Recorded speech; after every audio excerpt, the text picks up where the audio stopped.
And we're live. Are we though? Yes. Oh. Oh man. What up, Biddy? What up, Biddy? You know, on some shows, right? Hmm. And there's one show in particular. They talk about every time the show goes live, they give you the number of the episode. You know why we can't do that? Nigga. Because 'Cause we I have don't know. so I had no clue. that we literally don't have a single solitary clue on what number episode this is. Couldn't tell you. I really don't think it matters. So we'll just count it in years. You know what I'm saying? But yeah, we have a shit ton of episodes. And so many that, you know, in the Facebook memories, shit pops up. Our shit pops up all the time in my memories now, regardless of. Oh damn! Especially stuff from early on. We was doing a whole bunch of pre-promotion. You know what I'm saying? For the show, we had a lot of. We had skits. We was doing all kinds of shit. But oh god! Since it's only 2 minutes after 11, I'm about to do this intro. I mean, Let's see. do what makes you feel free.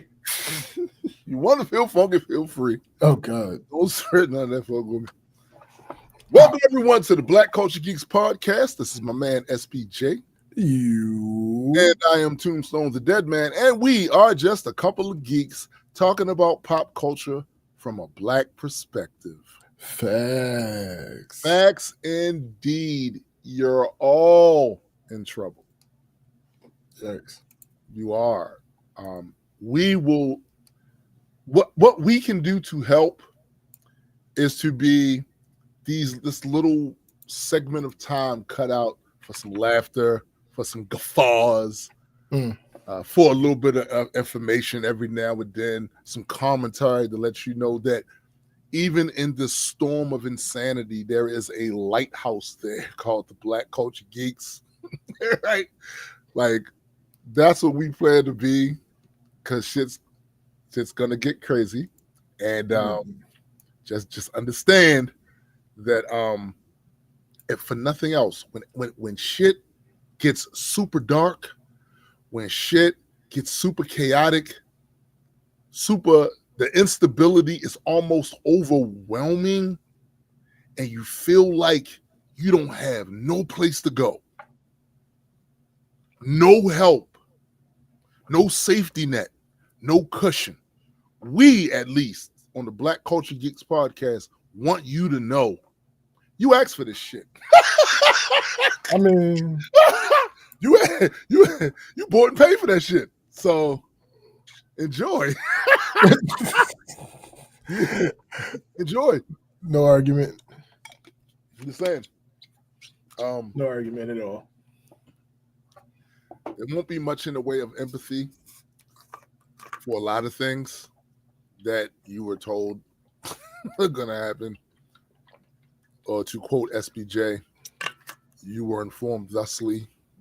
So, I mean, hey, it's raining outside. If you don't grab that umbrella, you're going to get wet.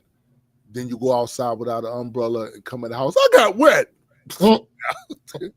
Listen, well, okay. You want us to deal with that information and shit. Like, facts. I don't know. And in the meantime, these distractions are important. There's a bunch of idiocy being shown by some of your entertainers, and rather than focus on your stupidity, your collective stupidity, and you guys are stupid. Not out. We talking about the rest of you motherfuckers. Are so fucking stupid. Maybe it will help to see the stupidity of other motherfuckers that have a lot. I don't know if help is the word. Okay, maybe it might be distracting for you. Entertaining distraction for you to see the abject stupidity and low character of some of these celebrities that have way more money than you. And please, I want you to keep in the back of your mind that as we clown these motherfuckers, we clown them because they rightfully should be clowned, but we also clown them because this is the only accountability they're probably going to get. They have so much money. They have more money than you've ever dreamed of. They have more money than you'll probably ever see in your life. They probably spent more money this morning than you've ever had in your hands. That's funny. I don't want to make you feel a certain way about that at all because, no, it's just true. It's just these are just reality. This is just reality. I'm stating reality. I'm stating the obvious, right? So while we laugh and guffaw and talk about how shitty they are as people, because they are shitty, to be clear, they're shitty, right? Just understand that this is the only accountability they're going to get. That's it. And hopefully, if enough partners like us hold them accountable, we can change the narrative, at least amongst the people, because we know how susceptible a lot of the masses are to people using the same talking points over and over and over and over. And then public starts to regurgitate the shit, be they factual, be they out and out lies. All right, It don't matter if we say it enough. So one thing that we know is true: a lot of these motherfuckers are shitty. They are shitty people with a lot of money, and the fact that you may do this to some of their snaps, some of their slaps is like, oh, that's a nice little jig right there. But they're still shitty people. They're still absolutely. And they make dumb mistakes. The difference is when we make dumb mistakes, we as in the regular masses, we don't have the cushion to fall back on money. Like if we trip and fall on the curb, we hitting the concrete. They trip and fall, they're gonna hit some pillows and shit like, oh, whew, shouldn't have did that. But I'm all right. You know what I'm saying? I'm all right. You and me, we gonna lose a tooth cracking it on the curb and shit. And be out for a little minute. They're gonna get the fuck up and can try again. Speaking of which, you look at the title of this episode and you see rap litigation. Well, there are a couple things going on right now that are that have varying levels of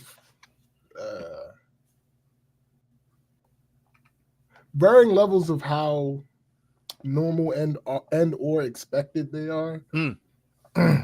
So let's just go down the list. Those keen-eyed and keen-minded and recurring listeners of ours probably expect a certain story. Yeah, that's gonna be the last one. There are two other ones before. Yeah, that so again, different levels of surprise for different of these stories. Okay, Busta Rhymes turns himself into the cops after alleged fight with his assistant. Rapper Busta Rhymes is facing multiple assault charges after an alleged altercation with his assistant in New York City. It all went down January 10th. Busta got into an argument with the Shields. I don't know.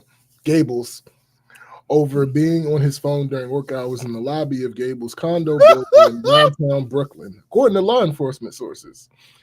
We're told the dispute soon escalated into violence when Busta slugged Gables several times in the face. Can I just say something to y'all about that? About Bus? I know y'all see him as lovable for years, right? He's so funny. He's so animated. All reports that I have ever heard is that Busta beat your motherfucking ass. And this, by the way, was back when he was wearing the Big Apple crazy hats and the studs. The really silly Busta era. That Busta will beat your motherfucking ass. So this should not come as a surprise to anybody. Our sources say Busta took off after the alleged assault, and Gables called 911. Police and the paramedics quickly arrived on the scene, and Gables was rushed to a local hospital to be treated for a reported eye injury. You got the He get him in the eye ultimate jammy. jammy. On Tuesday, Buster turned himself into the NYPD and was given a desk appearance ticket for misdemeanor assault, attempted assault, and harassment. Harassment? A desk appearance ticket means that the rapper is handed a date to appear in court to address the charges. We reached out to Buster's rep for comment. So far, no word back. Let me just say this too. What they did for him, they wouldn't have did for you. You do that shit, you're gonna spend the night in jail. They're gonna send you. Yeah. You do some shit like that, they're not just gonna hand you some shit. Go ahead, we'll see you in court. Like, nah, nigga. Nah. All right. Method Man denies assaulting a family friend at a Staten Island gym. Method Man was allegedly involved in an assault at a Crunch Fitness location in Staten Island, according to New York Post. The Wu-Tang member, real name Clifford Smith, allegedly punched Patrick Sequoia, described by the Post as a family friend, aka his daughter's ex-boyfriend, in the face 7 times with a closed fist, which Meth denies. Hold up, bro. First of all, when you just said that family friend, which was his daughter's ex, listen, when you punch a motherfucker 7 times in the face, what that nigga say to that man's daughter, yo? Right. Because that seemed like a dad taking umbrage with somebody mistreating his kid in any kind of way or capacity, and he punched him in his motherfucking face. And I'm gonna tell you something. If you walk up to the door of somebody's house and Meth, who I've met in person, all right, Method Man opens the door looking like Bishop from the X-Men and shit, you ought to know better that if you're gonna take his daughter out, act right, yo. Act right, cause Meth, yo, I'm 6'1", about 2. I done dropped a couple of pounds, about 245. Meth was bigger than me. All right.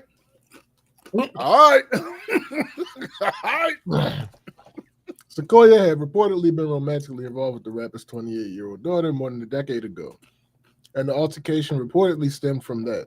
Sequoia filed a complaint with the NYPD, but Meth was not arrested. Wow. When asked for a comment, Meth's rep told Billboard, Mr. Smith categorically denies the allegations as reported and has not been the subject of an arrest by any law enforcement agency. Wow. Wow. Wow. Yeah. Do it again, nigga. Look, they ain't even arrested. They ain't even arrested my man. Do it again, nigga. Do it again. Say something else slick out your mouth to his daughter. His daughter, roughly the age my daughter is. I understand. I get it. Say something else. Say something else. Say something else. Don't say he punched him 7 times. You realize this man sat and counted? Just say 7. He counted. It was like 1, 2, 3. The sticker was counting. How you know it was 7? Oh, you know what? The other people that was in the gym, they would count. Like, damn, I've hit him again. Damn, he got 7 hits off on this man. How fast was those hits? That's the other thing I want to know. Was that some quick jabs? Like, bip, bip, bip, bip, bip, bip? Was it one of those? Or was it boom, boom, boom, boom? Like, what was it? How do you know it was 7, my guy? What up, Discord? It's a whole thing. It's yikes. Meth punched that nigga in his face 7 times. That was not the lucky 7. No. Y'all gonna start playing with Meth. You know, I knew ever since that video clip came out, where he was on the bus with the rest of Wu-Tang and he was talking in the interview and the other niggas was trying to fuck with him. Like, shut the fuck up. Y'all gonna keep messing with them. Y'all gonna keep messing with that, man. It's not gonna work out well for you. Y'all, look, that little nigga Lucky Redman wasn't there. They might have 3D'd his ass on some weights and shit. Allegedly.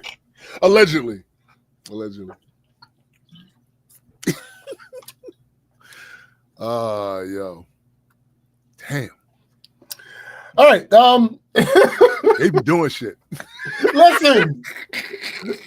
It's Def Jam fight for New York out this bitch. Thanks. Like, what is hat? Hey. I don't know shit.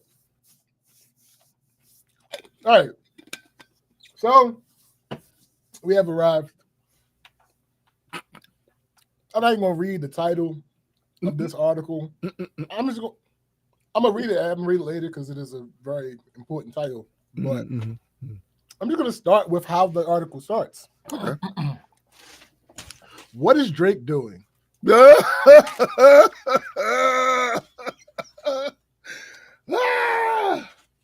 is funny. First sentence. That's funny. Of this article. What is Drake doing?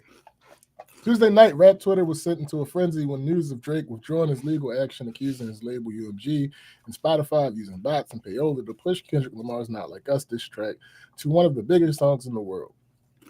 Social media lawyers simultaneously claimed victory and defeat. But little did they know he was clearing the way for something more serious and ridiculous. Then on Wednesday, news broke that the Toronto superstar decided to file a straight-up defamation lawsuit against his current and longtime parent company, Universal Music Group. Goddamn AIDS. Drake claims UMG benefited and helped promote a false and malicious narrative and chose corporate greed over the safety and well-being of its artists. Drake's lawyers claimed the drive-by shooting of one of his security guards outside of his Toronto mansion may be connected to Not Like Us. Because it happened just days after the song was released. Connected to his beef with Future. Stop, yo. Stop. Real-world consequences, his lawyers wrote, with the palpable physical threat to Drake's safety and the bombardment of online harassment, Drake fears for the safety and security of himself, his family, and his friends. What about when he was harassing Kanye online? A few days after the shooting, an intruder was apprehended trying to break into Drake's residence. And while the embassy is featured prominently on the cover art of Not Like Us, the address is well known and was the location used for the Tootsie Slide music video released during the COVID lockdown of 2020. Jackass. A video that has since racked up close to 400 million views on YouTube.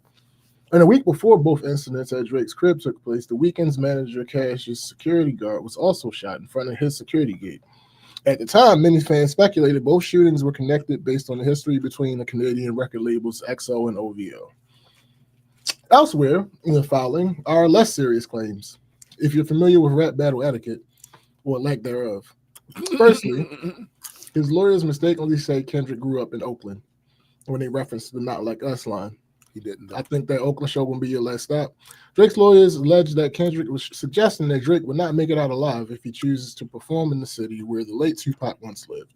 Drake famously used an AI version of Pac's voice and told Lamar that he should mention Drake liking young girls. Secondly, they claim Not Like Us that's exactly actually alludes to Drake's Jewish heritage, saying that Drake is not a colleague but a fucking colonizer, completely disregarding the bars that precede those statements that mention his history of aligning himself with artists from Atlanta to allegedly bolster his street credibility. Drake winning this lawsuit has the potential to change the way diss songs are handled moving forward. Mind you, Drake insinuated that Kendrick's kids aren't his and that he has abused the mother of the children, who, according to him, are really the children of his friend and business partner. Kendrick could sue as well if he truly wanted to, but the game isn't played that way. There are many unwritten rules in hip-hop, and suing over a diss song is one of the 10 rap commandments of do's and don'ts. Ironically, Drake suing over a diss further complicates his relationship with hip-hop culture, making him look like an outsider and, check notes, a colonizer. He can win this lawsuit, but he's already lost in the court of public opinion. He's currently doing more damage to his public perception amongst rap fans than not like us ever could. Rap music has always been full of hyperbole. Most rap fans don't take every single lyric literally. And Drake, who has said publicly that he studies rap battles for a living on LeBron's talk show, The Shop, should know that. To quote one of the great philosophers of our time, the streets is the streets. This is industry. Niggas want to bring their lawyers to motherfucking battles, man. Don't bring your lawyer, bring your gat or bring your clique, man. So that's a difference. They not ghetto celebrities if they tell it. So the name, by the way, the name of this article is Drake's latest lawsuit isn't hip hop. So listen, this is the thing, and now what I would like, right? Because I don't expect this from a large portion of Drake fans, stands, because a lot of them aren't hip hop. They're not. What I'm going to look at is these battle rappers, because remember during the heat of the battle, when you couldn't find a battle rapper or very many to say that Drake lost. Mm-hmm. We know the reasons. The reasons are obvious. Drake has been very friendly and kind to the battle rap community. He's responsible for giving them some bags. Mm-hmm. And no one wants to close an opportunity from getting a bag, because especially after Smack, who owns URL, was out there saying no more, there ain't gonna be no more super huge bags, right? So if you was gonna get a super huge bag, it was gonna be for somebody who had a bunch more money than Smack and was interested in seeing people battle each other, right? Now, what I'm gonna say is, all you battle rappers that was glazing Drake, you were glazing. Stop it. It was obvious glaze. All of you guys that were glazing him, let's turn that lens inward and look at you. Some of the things you guys say in these battles towards each other, y'all make up fake paperwork sometimes. Y'all do a lot of shit to discredit the other person, because that's the goal. The goal is to change the way the fans see this motherfucker over here that you're battling. That's the goal. So that his superpowers don't work. What did Kendrick say? Your superpower's been neutralized. Yeah. That's the whole goal. Drake knows that. And we know Drake knows that because he knows you. He's been to battles. He follows battles. He said, as SBJ quoted, out of his own mouth, he studies battles for a living. So the fact that he's trying to sue this man after he made some scurrilous accusations about Kendrick himself, what I see from this, and let me just lump some of his fans who claim hip hop, who claim it. I'm lumping you in with the battle rappers and shit. I know for a fact, because of the way the human brain works, when it comes to people that they idolize, and how hard it is for you to detach your lips from their hiney. There is no legitimate way for you to look at this and say, this is okay.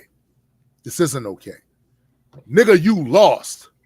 And let's just say this too, for those of you trying to make the business argument, because I saw a lot of this too. I mean, that's basically Drake's business. Like, Drake, he can't let somebody ruin his business. Fuck you. Drake has well over $500 million.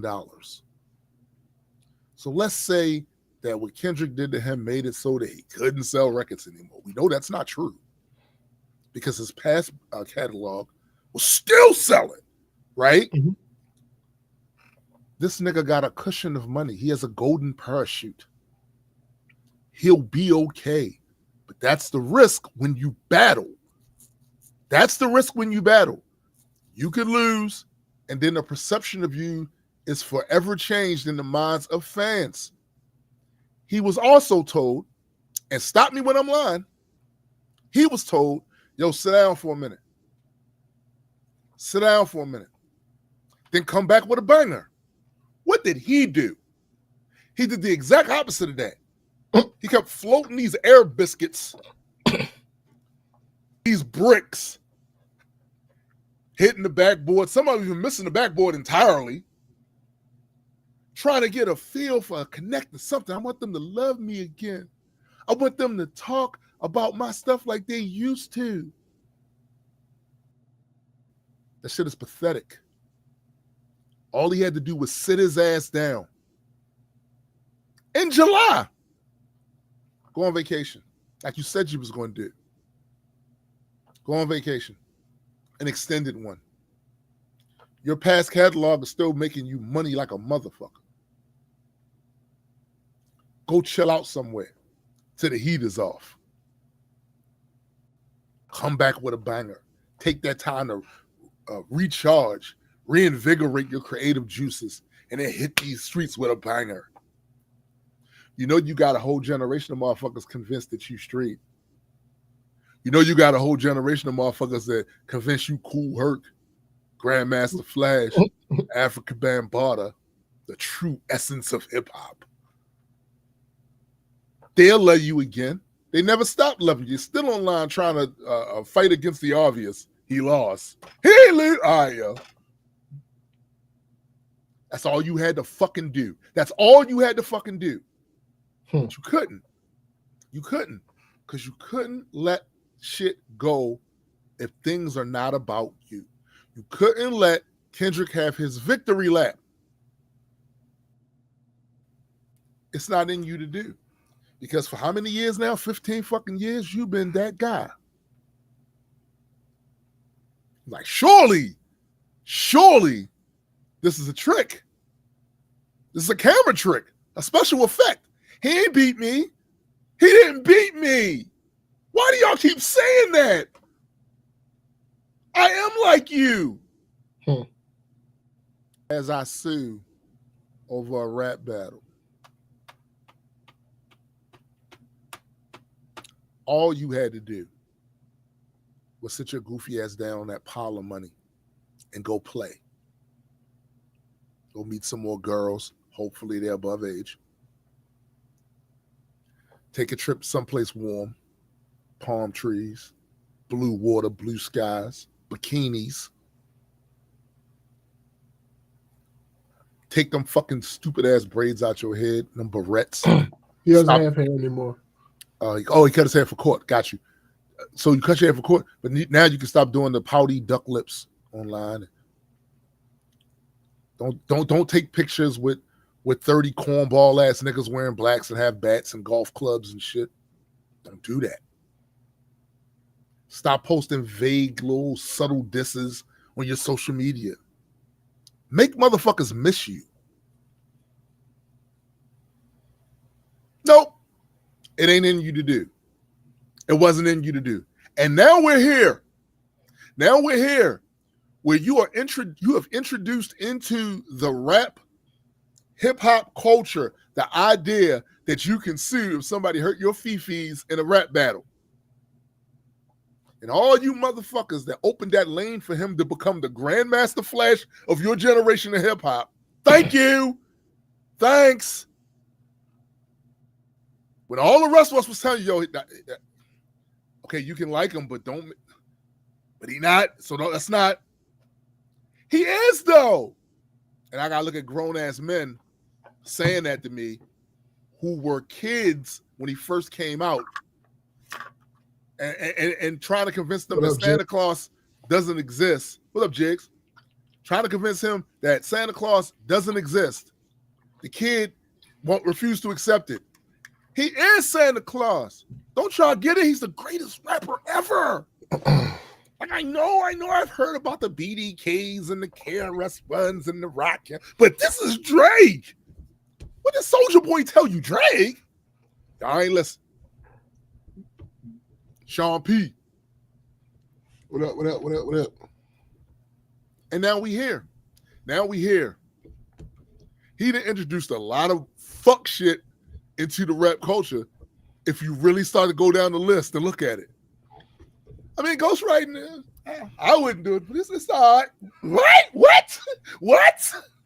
Oh, it's okay. Really? Interesting. You know what Dr. Dre never did, SPJ? He never got on a single song and said he's the greatest rapper that ever lived. I mean, you know why he didn't? Because he knew he wasn't writing no damn bars. He wasn't writing them, so he ain't gonna say that. Guess who else never said it? He whose name should never be mentioned, but we will right now. Diddy. Diddy never got on a single song and talked about he was the greatest rapper to ever live. No. He wasn't writing them raps. Because there was a modicum of respect for the craft. Like, hold on, listen. I dance well. I'm helping to make some of these beats. You know what I'm saying? Like, I do that, right? I make parties and shit and buy baby oil. But as far as being the greatest rapper that ever lived, I'm not claiming that. I ain't write this line. I ain't say that. Nigga. But we here now. And a lot of things got introduced into the culture. It became acceptable and watered down acceptable. Your boy. Excuse me. How academic? The boy brought that in here. It's not like it didn't always exist. Well, except for the lawsuit, a battle and shit. That never existed. This is never existed.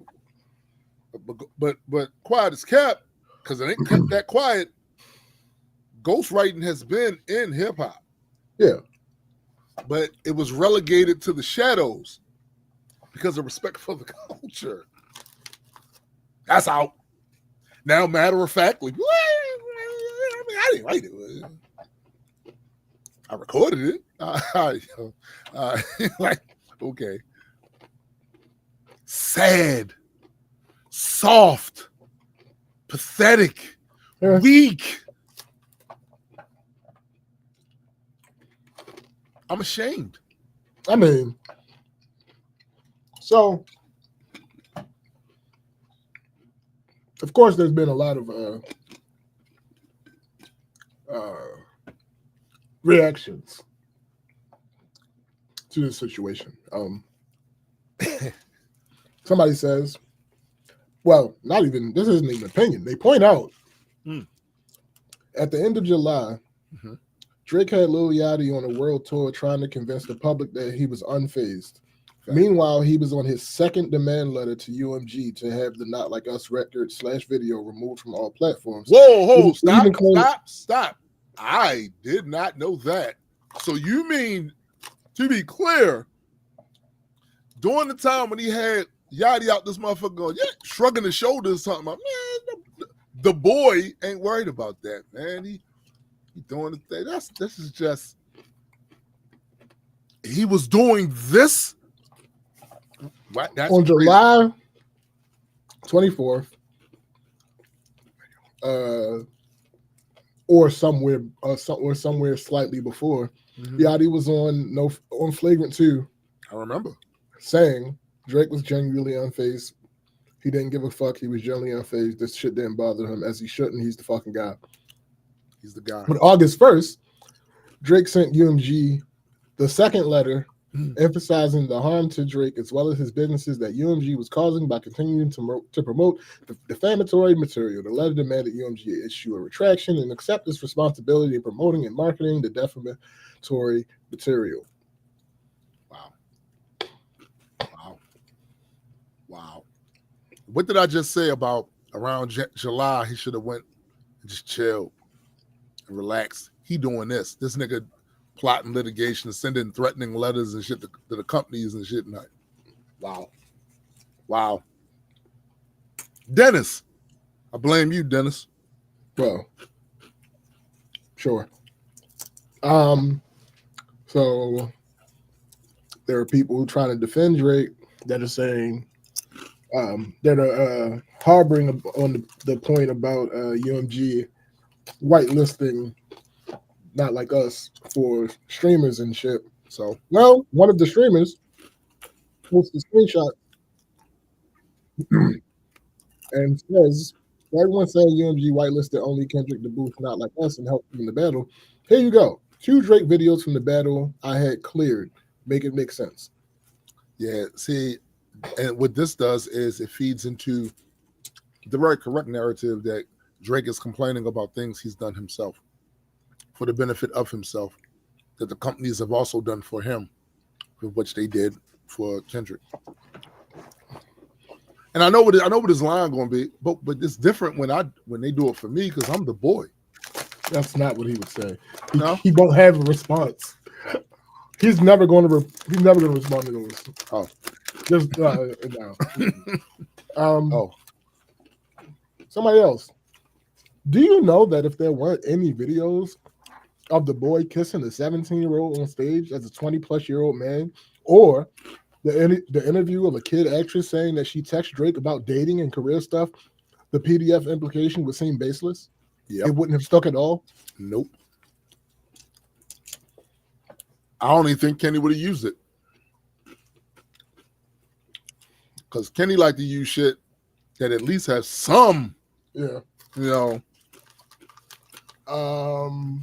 Let me see.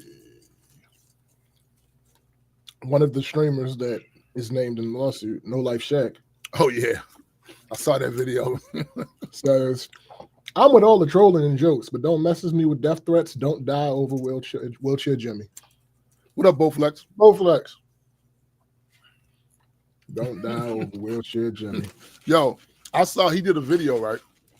Where he was like, man, how this nigga, man. Yeah.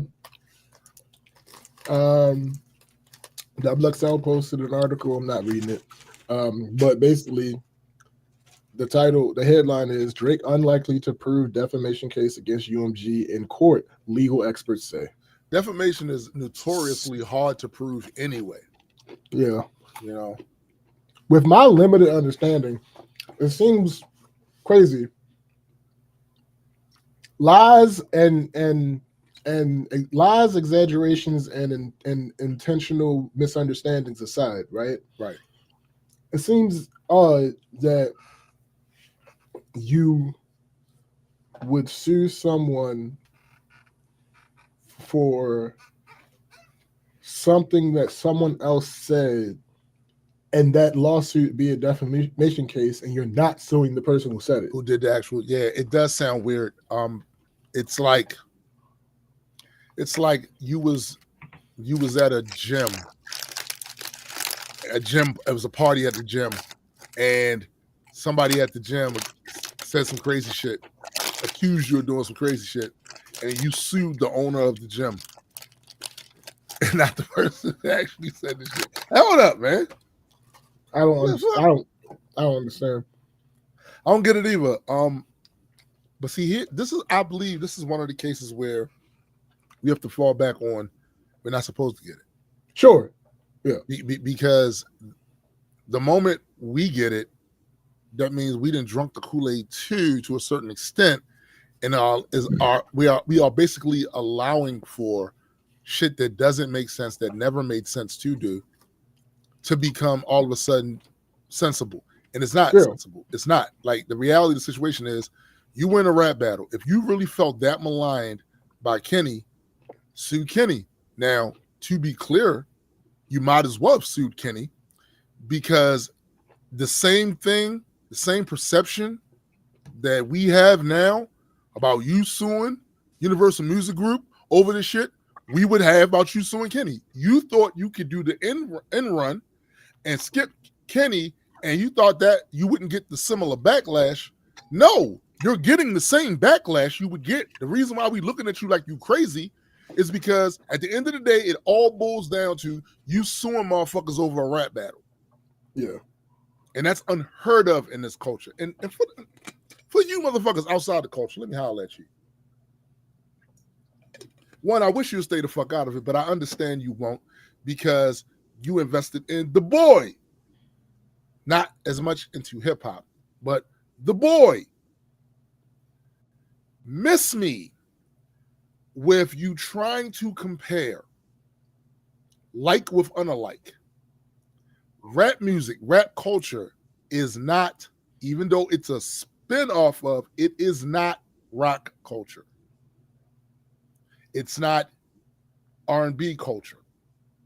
It's not none of that. There are certain things that have always, or for the most part, always taken place within this specific culture. And battling is one of them. And in the process of battling, people going to say shit because it's verbal conflict. And they're going to say things to hurt the other person's feelings. They're going to say things to make other people laugh at the other person. And they're going to say things to make people look at the other person different. For those of you who didn't give a fuck when Benny Siegel and Jadakiss were battling, for those of you that didn't give a fuck when NWA and Tim Dog was battling, for those of you that didn't give a fuck about none of that classic shit, when Kumo did, what's that old motherfucker, Busy B, were battling back in the day. For those of you that didn't give a fuck when Kumo D was battling LL Cool J, for those of you that didn't give a fuck about none of that shit, your opinions now are meaningless. Because you don't understand the culture. You don't understand how we get down. You are a guest here. So sit your ass down, not on the couch, because you're going to leave a stink there in the upholstery. Sit in that plastic chair over there and watch rap do rap. Y'all didn't give a fuck about none of this shit before the boy entered the picture. And you didn't even have the common decency, after being introduced to it, obviously, by the boy. Well, what else they got over there? You know, when I got into like metal and rock music and all that stuff when I was younger, because I was introduced to it through wrestling. A lot of the wrestlers came down the ring to rock music. I was hearing some of this shit for the first time going, yo, that shit hard. Who sing that? And then I went and found the people that sung it. That's Black Sabbath. That's dope as shit. What else is there in this genre that I might like? Y'all ain't do that shit. It's the boy. We saw the same phenomenon with Eminem, except for he is moored into the culture. It's different. It's layers. So there is a way to do that. There is 100% a way to have this expanding brand outside of the culture and still be moored in the culture, because Eminem did it. He did it. Y'all got to step the fuck out of this conversation. I'm seeing too many of y'all motherfuckers engaged in this shit using examples that don't apply to hip hop. Yeah, but not here. Yeah, y'all know if Def Leppard had said something in a song about Pearl Jam, it would have been some. Yeah, but not here. Not in hip hop. That ain't how we. Step out of it. Please. You're cluttering up the airwaves. You're cluttering up the internet with that bullshit. It has nothing to do with what hip hop is about. And since you didn't care to learn, since you didn't care to go and check some other motherfuckers out, you ain't care about none of that shit. This ain't the time for you to be speaking on it now. We don't want to hear from you. He's violating everything that we've ever known about hip hop. He's violating right now, today. And how you feel about it, you who didn't care about Jay-Z and Nas battling, how you care about it, what you think about it, that shit don't matter. Shit don't matter. You just got here. You don't care. Shut the fuck up. And those of you who been here, been in this house, know how this shit works, that's now trying to figure out some justifications for the boy, you about as useless as those zoot suits on Dennis. Out of pocket, out of place, and we release you. The fuck out the culture. Thanks. A lot of other, go listen to Bossa Nova, nigga.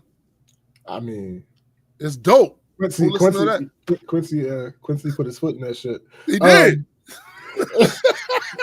So funny enough, the next Reaction. Those who support Drake's feud with UMG aren't true fans of hip hop. They're Drake stans. Damn, My I just said question that. is, why not? My question is, why not just say that rather than lying as if it's some David versus Goliath battle that will Right. save the rap community? Right. Whitney Alford was a black woman during this beef, minding her business. She got falsely painted as a whore who had a baby by another man, called a domestic violence survivor, and harassed by millions of incels and losers all of 2024. And she still did not file She one ain't single filed lawsuit. one suit, bro. She stayed quiet and just danced. Dance in the video. Yep. With her man and her children. Yep. Next. Drake to women. How could you choose him over me? Drake to friends. How could you choose him over me? Drake to UMG. How could you choose him over me? All right, bro. I mean, how could you choose him? When you write, you write. Discography is when you write, you write. Choose him over me? Listen, when you write, you write. That's. Hey, I ain't say it. You repeated it. Somebody said, are these YouTube reactors really dumb enough to think they're being sued? And No Life Shack reacted. Y'all can't be this dumb, man. None of us said we were getting sued. We just wanted to know why he mentioned us. Drake's songs were copyright free at first as well. Yo, first of all, let me throw the streamers some bail. Just from a hood perspective. Yo, why my name in your case papers? Yeah. Why my name in your case papers? You bitch ass nigga. What you telling? You trying to tell? Yo, just so you know, in the hood, when people's names is placed in a paper, it's because somebody said something. He's literally been put on paperwork. You've been put on paperwork. Listen.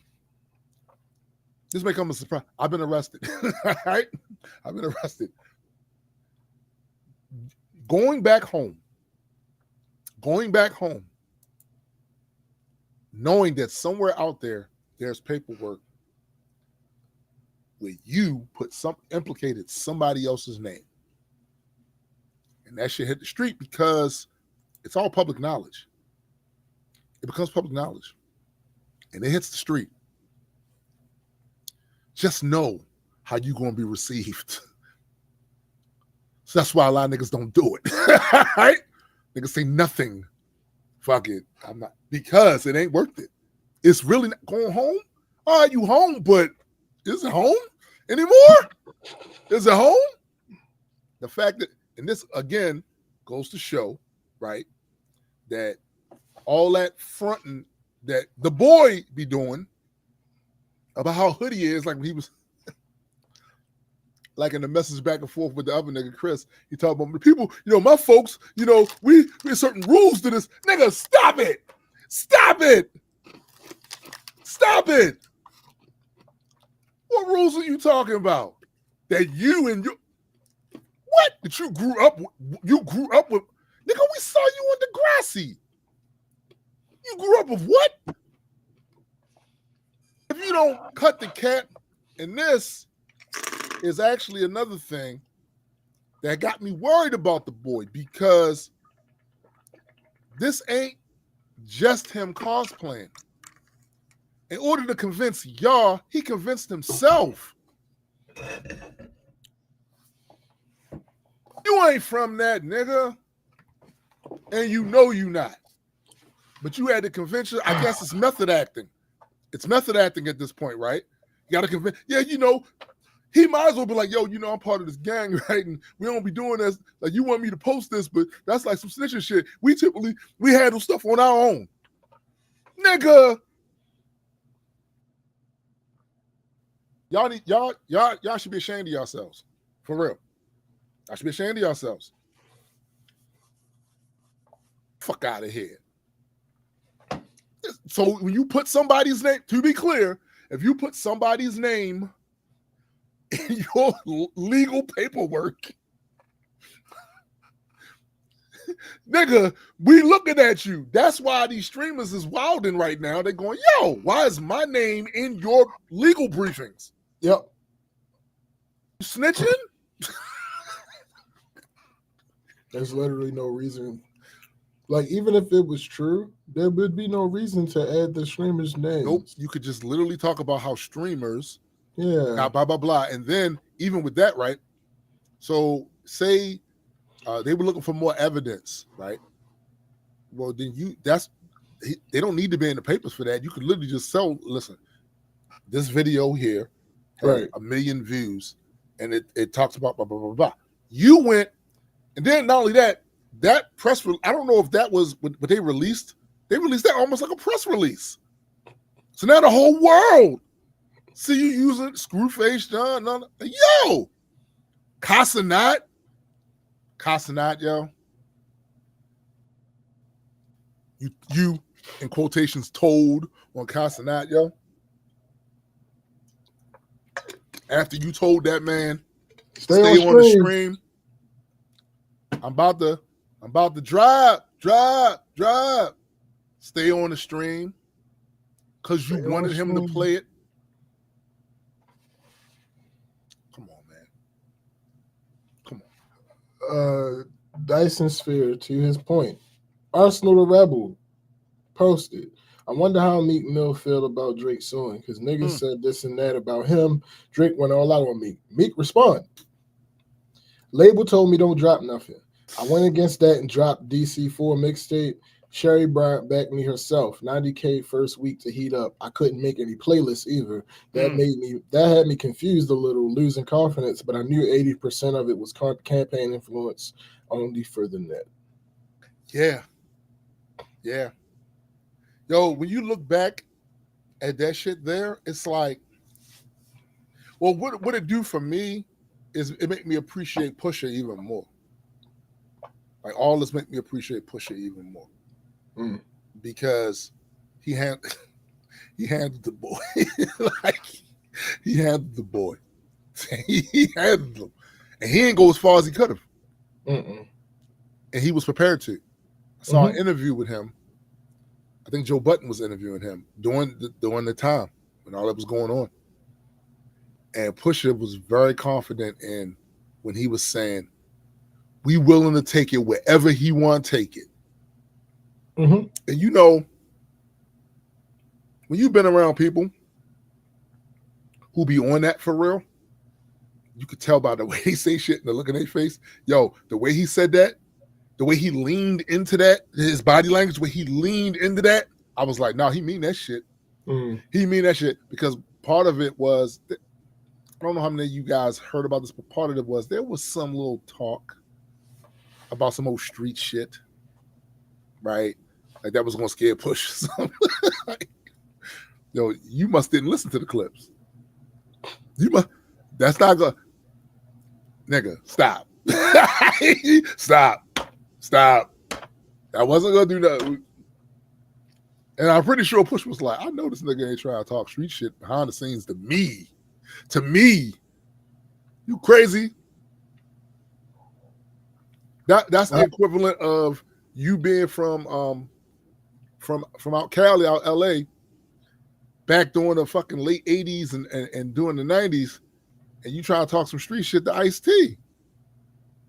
Yo, that behind the scenes Ice-T talking street shit, don't think that he was just that guy for the cameras in the booth. He wasn't. We know his story. He's solidified. That nigga was robbing fucking jewelry stores and shit like that. This nigga solidified on the street shit. Never joined the gang, but always was cool with all the different. That nigga solidified over there. Yeah. Push solidified, bro. Yes, he's a legal dude now. He did, but he wasn't always that, all right? Like, and what we do know is, Aubrey, you was never that. Never.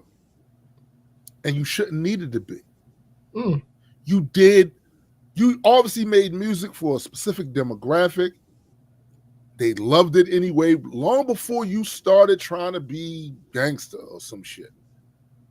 They loved you. You could have stayed there. And your syrup out of his mind mentor told you not to do that. He told you not to do it. He said, yo, don't do what I be doing, because I ain't even about that for real. So no, he didn't say that. But he told that man, you don't gotta go my route. Stay you. Stay you. And yo, Mike said, objection. Bars weak and argumentative. I moved the strike. That's what's gonna be in the court. That's what's gonna be in the court, Mike. That's what gonna be. So next up, he said, somebody says Drake having to pull Donis out of school because of this is insane. And somebody replies to them and says, both men voluntarily entered the battle as public fathers of small children. Do you think Aubrey would have cared if the beef had impacted Kendrick's kid had he won? Yo, when he put $100K in the streets for info, when he involved them in family matters, actions have consequences. Yeah. And again, this nigga was told not to do that. He literally was warned by Kendrick, yo, I can go anywhere. In other words, this is why this dog don't hunt. We went there because you chose to go there. When Kendrick told you, we ain't gotta go there, right? This could just be some rapidy rap. I rap better, I flow better, I got better this, I'm bigger than you, my arm's bigger than yours. It could have been all of that, right? It could have been just that. He literally told you that. Why? Because Kenny's a psycho. I'm gonna tell you what I mean by that. Kenny had 10 songs. You remember when you was a kid and would go to the library, or they'd have a book fair, and there'd be books there, but choose your own adventure and shit. That's how Kenny wrote. That's how Kenny prepared for this battle. He was like, I got songs. If you choose this, we can go. This could be just reptacular, right? We just spitting bar after bar to see who bars each other's life away. Or you could mention my family, and then I fuck you up. And Drake said, ain't nobody scared of that little man. And by the way, your wife. And by the way, your kids. And by the way, all right. Okay. Actually, one correction. He said little boy. Oh, my bad. He said little boy. Little boy. All right. Okay. And this the other thing that I don't know if this is something you planned on covering. You out here getting academics to lie for you and use his platform for that shit is the wildest shit ever. The wildest shit ever. Like, really? Now, Act got to hold some accountability, because at the end of the day, niggas only do what you allow them to do. What you put up with is what you're going to pretty much get from them, right? You kind of train people how to treat you. And how you have apparently trained Drake to treat you is, even if some truth come out there, some truth pop out there, I'm going to go to you and tell you, yo, that shit ain't true. He made that whole thing up. He photoshopped that. And then you, knowing that you're going to go out there and say, yo, all that shit is cap, it's a lie. And I got that straight from the boy. The boy.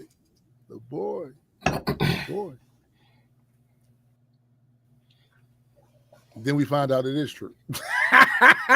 How you look now. Yeah. Your whole platform is going to be built upon some form of credibility. I see your fan base run around this motherfucker talking about how credible you are. I never saw you as credible, but they always did. How it look now?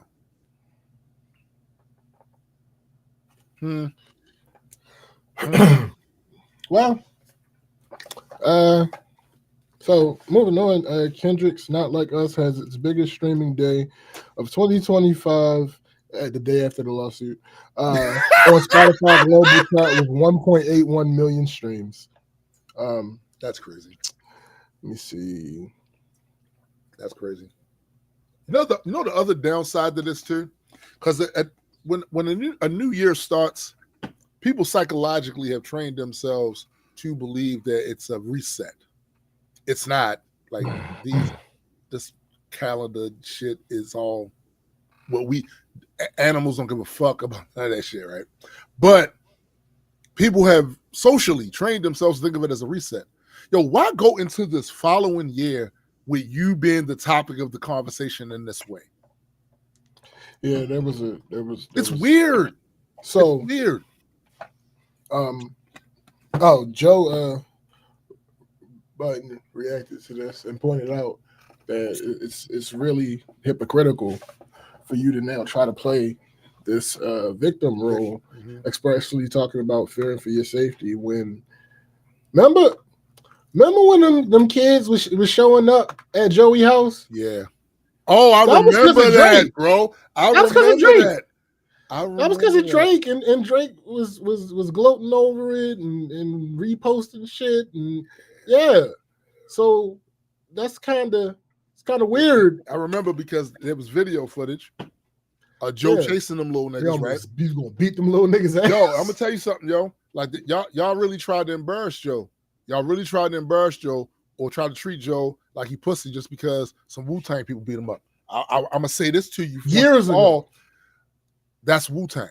Facts. So like, don't, nigga. That's fucking Wu-Tang. And it was not like Joe was standing there. No. And one person was there with him. Right. And just beat his ass and he didn't do nothing. Yeah. That's not what happened. Wu-Tang always rolled 9 deep. Ice-T just did a video the other day. At least. Ice-T did a video the other day where he said they was in a club or some shit, and he saw a bunch of these niggas. They come over there to him, and he's like, it was a bunch of them, and it was loud in there. And they had them kind of surrounded. Ice-T says, y'all was scared. I ain't gonna hold you. Like, I didn't know what these niggas was gonna do. And when he finally could hear what the person said, he's like, yo, this Wu-Tang, man, this enough. Yo, we just want to tell you how much we rock with you. This is enough. He said, oh, you rock with me? Oh, cool. This is Ice-T.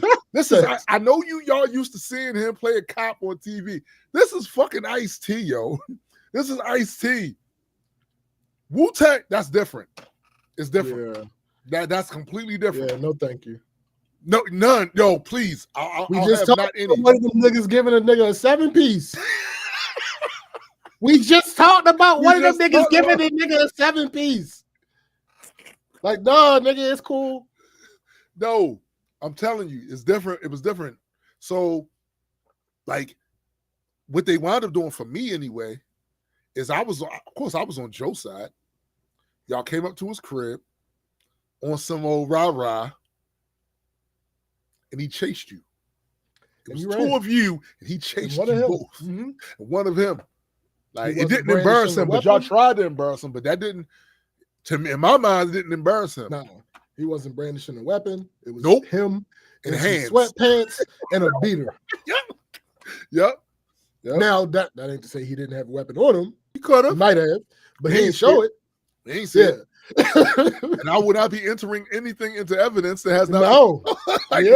Nope. I ain't seen no weapon. All he had. I saw Joe slightly frail frame. Yes. Running down the street. Yeah. At some little guys that came to disturb his peace. Yeah. Broke his peace. That's what I saw. That's what I saw too. But again, and like he caught him. Yeah. He caught him. he told them what for. Yeah, he gave them what for. Listen. Again, Drake, when people came up to your house, what you do? And this is something that has been happening. This is not a scenario where the video came out and then suddenly. Yes. No, you've talked about people coming to your house and doing shit for years. Exactly. It's not that. Yo, the evidence, there's so much evidence against what he's attempting to do. I really can't see how unless they taking advantage of the fact that the boy got a lot of money, that these lawyers, these attorneys wouldn't look at this and go, this isn't, but you looking at his wallet, you looking at his bank account, like, I'm about to make some money. Yeah, we following these. Yeah, because that's when people don't realize. I'm gonna say don't realize, but it's like this is showing. They're kind of proving Kendrick's point. Yeah. Because you're either lacking the cultural integrity or you're lacking the cultural understanding. Mm-hmm. Either one is not a good look. Right. Because he said you wasn't like us. Right. Talking about, oh, that's anti-Semitic. No, it's not. He didn't bring up you being Jewish. He didn't bring none of that shit up. And also calling you a colonizer. So raise your hand if you've heard Jewish American people being readily referred to as colonizers. That's not the thing. No. That's not the thing. And it's one thing for you to try to stretch that to mean that. It's another thing where in the song he basically explained what he meant. Yeah. What he was talking verse. about. The entire verse. It wasn't like those other parts of the song where it was just a line or two. No. The entire verse was about it was the punctuation of the entire verse. Yo, I knew, bro. This we should have saw that he would try to frame it this way. Why? Remember when the song that Kendrick had where he talked about not that he was sexually abused. Yeah. And Kendrick tried to make it, Drake tried to make it out like Kendrick was the one that was abused, completely misunderstanding that entire thing. Mm-hmm. He just did it again. Yeah. He just did it again with the wow. 100%. And it's like, bro, you. But I understand. I understand how he misinterpreted it. I'm gonna tell you how I know. Sure. I'm gonna tell you how I know. Because say you're not a native speaker of Spanish, and you learn some Spanish, pretty good. You can hold a conversation, but you're not super fluent, right? Right. There's going to be times where you have misunderstandings as far as certain things that are said to you, context and shit like that, because you're not a native speaker of Spanish. Because Drake is not native to hip hop. That's right, I'm saying it. Because he's not native to hip hop. He don't always be understand. How can you be that good at rapping, right? But you don't always be understanding bars like that. Because let's be clear, all right. I get on Drake's ass a lot for the ghostwriting thing, because I'm from that. Like, nah, it's not. Drake can write. Oh yeah, Drake can write. What is usually overblown because misunderstood. The argument wasn't really that Drake had writers for his most his most rapidy rap songs. Right. It was the other songs. Right. And the reason that he is being held accountable by those who are holding him accountable for that is because he proclaims to be a rapper. Yeah. That is what the issue is with that. But nobody is making the argument, at least no proof has come out. Right. That his most rapidy songs that he has a writer for. No proof has come out about those. Right. So no, the nigga can rap. That's never been the point. Right. But I will say this, just because I'm asked. When you open the door for all that, when you do the shit you do. Oh, thanks. Because when motherfuckers don't like you anyway, and then you went and did that, they are under no obligation to shoot you back. None. Because they already don't fuck with you, and then you did that. And you got caught doing that. So forever, they are within their rights to doubt everything now. Like, I mean, I ain't see him write it. Right. I don't know if people. I ain't saying right. Like they within their rights, but to be clear, that's not me. Like the boy obviously can write. Yeah, He has he's writing credits on obviously other a people's shit. talented. Yeah, he's obviously a talented artist. That's not the question. That's never been the question. He's not with me. Because the thing with me is I can recognize even when some shit ain't for me, if the motherfucker actually got some talent there, I can recognize it. There's plenty of music, that shit ain't for me. Right. I don't fuck with that. But I can hear the skill.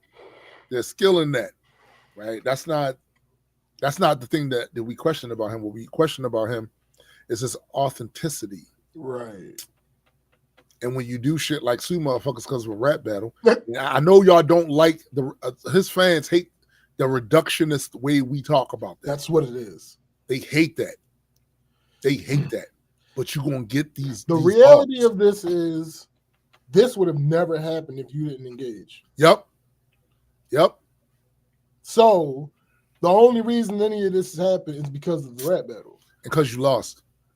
Well, I'm talking about when I say this happened, I'm talking about the things he's suing about. Oh yeah. Not the fact that he's suing. Yeah.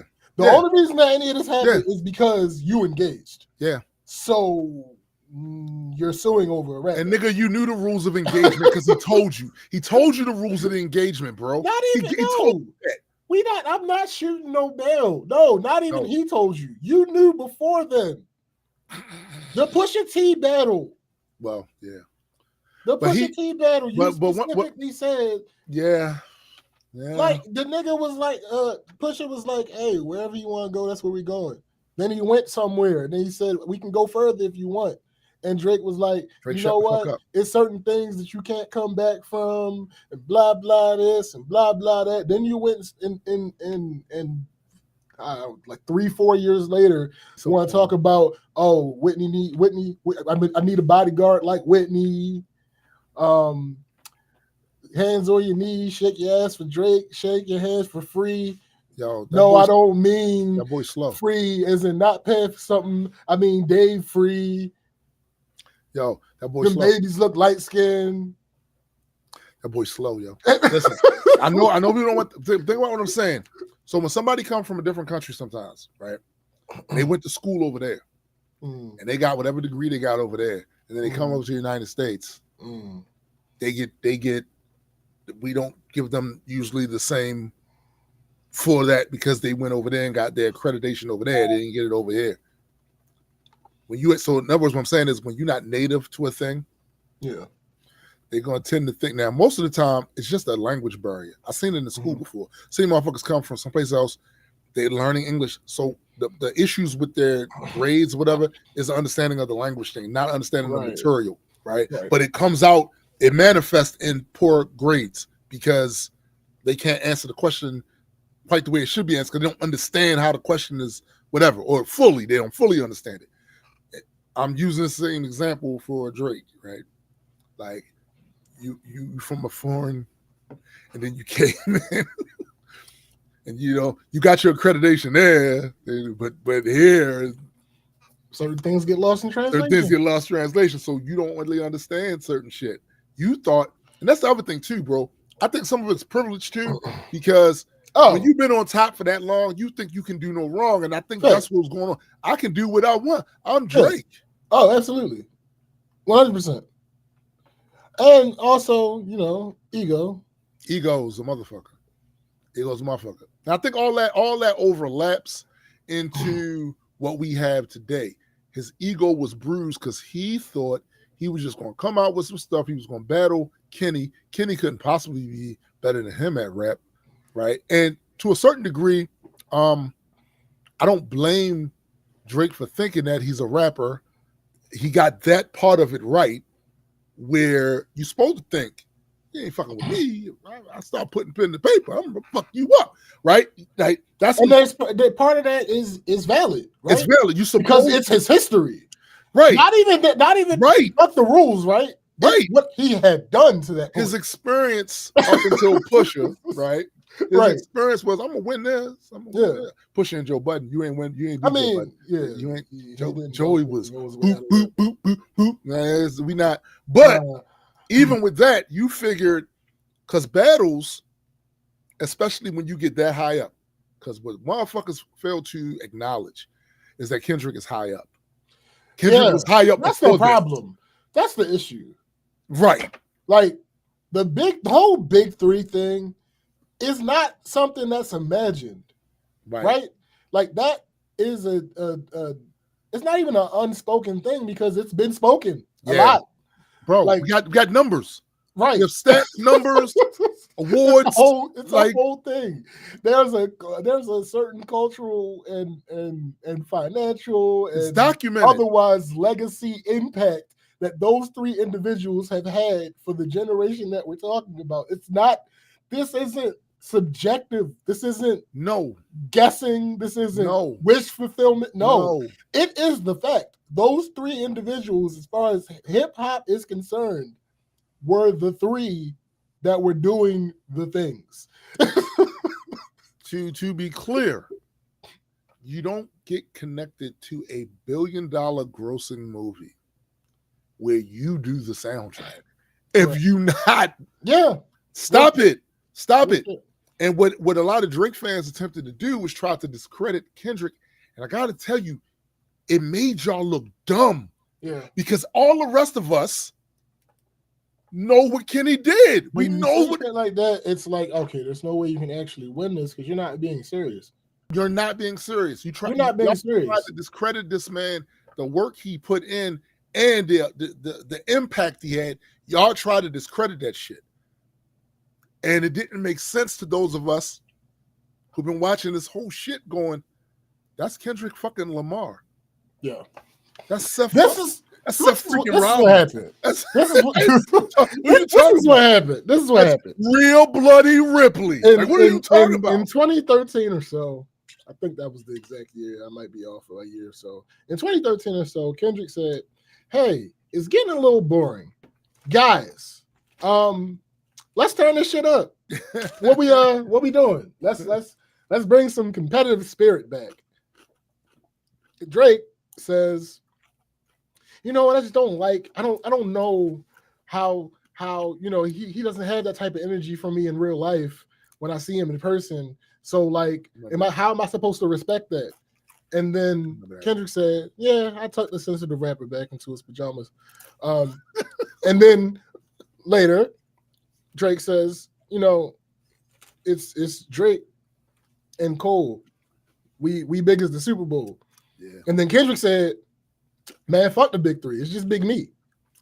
And then Drake said, "Well, look at the numbers. You never catching up." And Bodyguard for Whitney. And you know what? Tell them that I molest little girls. And talk about that type shit. And I got another kid out here. And then Kendrick says, "Well, I mean, if you don't lie on me, I'm not going to tell people who you really are." And it's a friendly fade. We should keep it that way. Yeah. And then Drake, by the way, just a little sneak peek for in case you do go, I don't really like how you say nigga. And then Drake was like, "Well, you know what? I'm gonna say nigga, and I'm involved my white mama. You beat on your baby mama who you won't marry for some reason, because maybe she's not actually your baby mama. Maybe your best friend is the one who put them babies up inside of her." He pulled that out of just thin air. Like, I'm sorry. Before that, Kendrick was like, "All right, I'm warning you. This can go one of two ways. I'd rather it go the first way." And then he offered up a prayer in his next song. Mm-hmm. "Listen, who am I if I don't go to war?" Yeah. Yep. Who am I if I don't go to war? Who am I if I don't go to war? Yeah. So then Drake said all that shit, and Kendrick said, "All right, Sandra, you gave birth to a terrible person. Dennis, you should charge this nigga more because he's using your name to solidify himself. Yeah. Adonis, I feel sorry that guy's your father. You know what? I'll be your mentor. Yeah, like holla, if you don't understand it now, just holla back and play this when you're 18. Like Drake, I know that you thought that I just wanted to ruin your party. But truthfully, I don't have a hate and moan in my body. Like, this is just what has happened. Like, you're 37, but you're showing up as a 7-year-old. And then, not like us happened.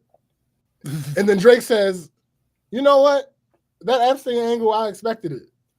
Because I'm way too famous for the shit you just suggested. Yeah, that's what we said. But you just mentioned Epstein, and you mentioned Weinstein. These people were well-known people that did the very thing. Okay. Bill Cosby. Then he said, you know what? I was talking to my mother, and then I said, Mother, right. That song that you said that you got molested on, even though it's not that's not what he's. Jeez. And Kendrick was like, I don't have to say anything else. You fucked yourself over. Yes, you did. Oh, and by the way, early on, when you said that you and that motherfucker was like the Super Bowl, I'm gonna do the Super Bowl. I was big in the Super Bowl. I'm gonna do the Super Bowl. Facts. It's like, bro, I don't quite understand. So, there's a question in the chat: who do you think gonna be the next big three in modern in the future? I don't think it's not a thing. That whole big three thing is situation specific. Yeah.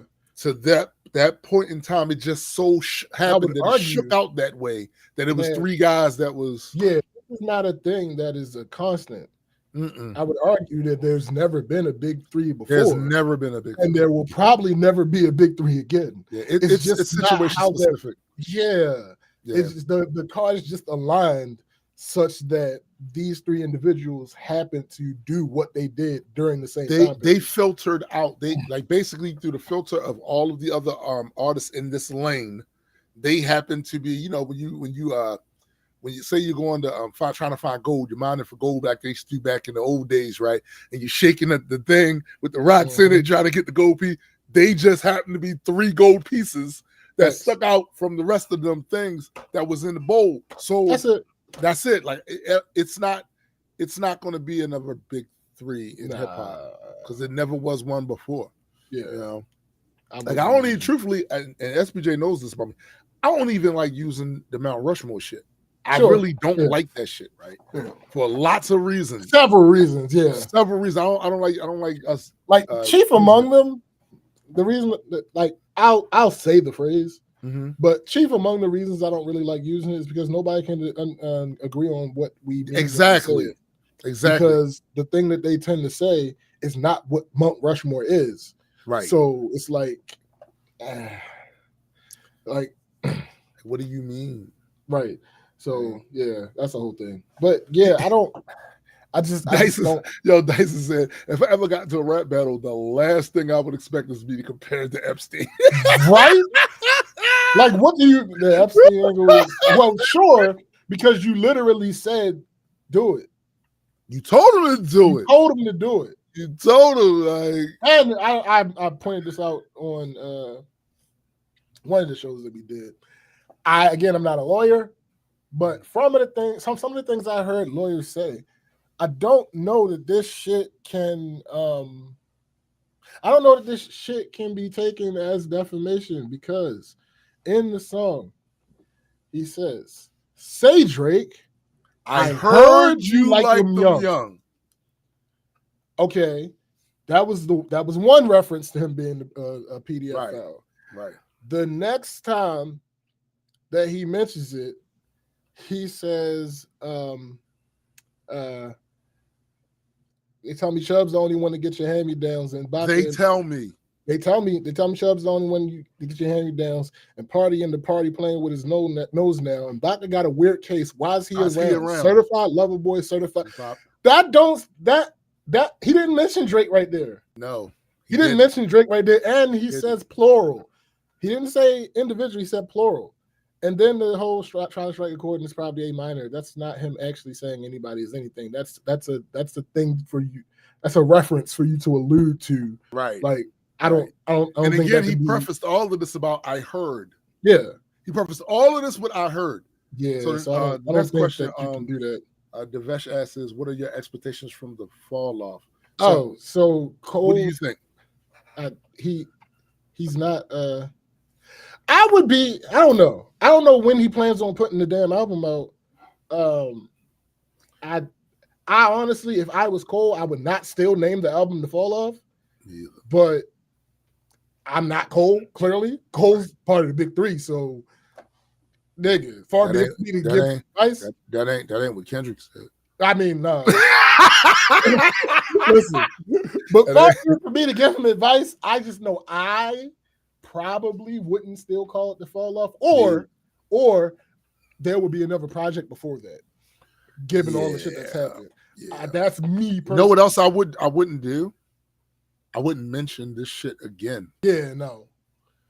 My actual expectations of it is that it's going to be a dope album because Cole was one of them ones. Again, none of the slander that I've had for J. Cole over this had anything to do with his rapping ability. Nah, because J. Cole, that song, like J. Cole can rap that song that we were very critical of that he tried to come out with to talk about after the shit.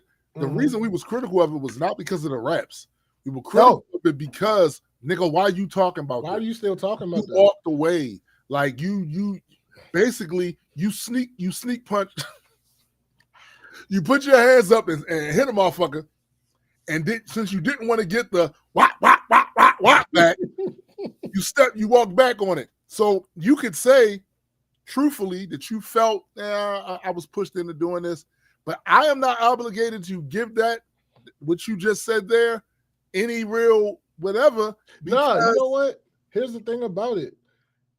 If I choose to give that credence, then I'm still upset about the song because you're doing the same thing you did before. Because there ain't nobody in the public, none of the other two niggas was still talking about you. At all, B. So the only thing that you were responding to was people that are not famous, that are not these other two in the big three. Exactly. Talking about you. That's what you were responding to. It wasn't the two niggas. They wasn't saying shit about you. At that point. You wasn't even part of the equation at that point. No. You weren't part of the equation. Unless you just assume that some of the things Drake was saying were about you, which is possible. It's possible. Absolutely. But again, there was no reason for you to bring shit back up. It really wasn't, B. And again, like I said, man, when we wanted to hear from you again, we didn't want to hear from you about that. Right. Because you already walked away from it. You already you got one off. You got one off, you know what I'm saying? Hit the man when he wasn't look back. You know what I'm saying? You got the one off. Like, the craziest thing about this whole thing, like not outside of the battle, but like ancillary to the battle, is that during this time period where the battle has occurred and it is effectively over after Drake dropped his response to Not Like Us, we get two of the worst fucking features from J. Cole and Drake that have ever existed in the history of music. True. Like, why would y'all choose now to put out the bullshit that y'all just put out? Like, what is happening? Like, J. Cole, Grippy? I don't understand. I don't Drake, understand Wagwan Delia? I don't understand why Cole did it, but I do understand that Drake was shook up. Like, you ever been in a fight and a motherfucker can just catch you? They catch you. And and now you make it, you ain't all, so you making, I think that's what happened. Hold up, buddy. The difference though is he was groggy, my nigga. No, nigga, that's live shots fired adrenaline. That's not I've had days and weeks to think about it. Maybe. That's like, that would be like if you was in a fight and a nigga caught you, like in school, in high school. That would be like if you was in a fight and a nigga caught you real quick, and then like at the end of the semester, you walk over to him and he's not moving, and you just swing wild and miss. That would be that. You ever heard the expression, he got knocked in the next week? That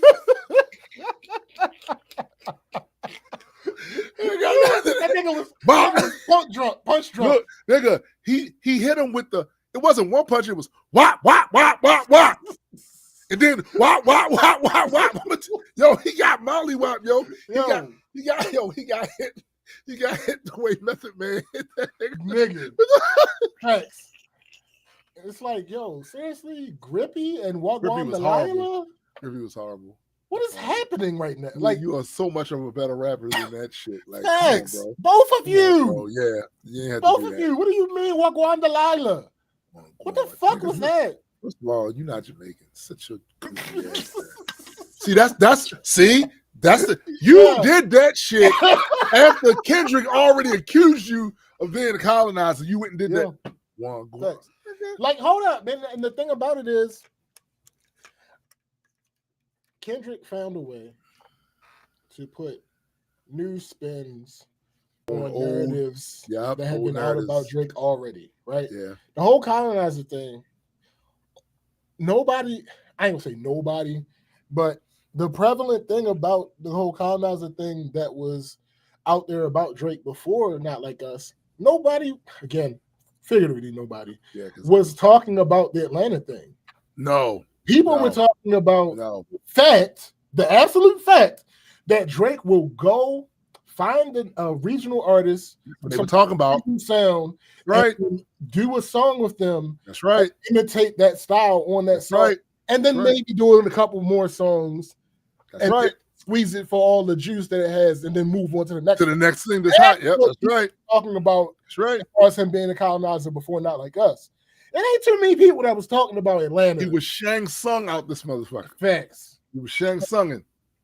You know what I'm saying? Or was that Sean?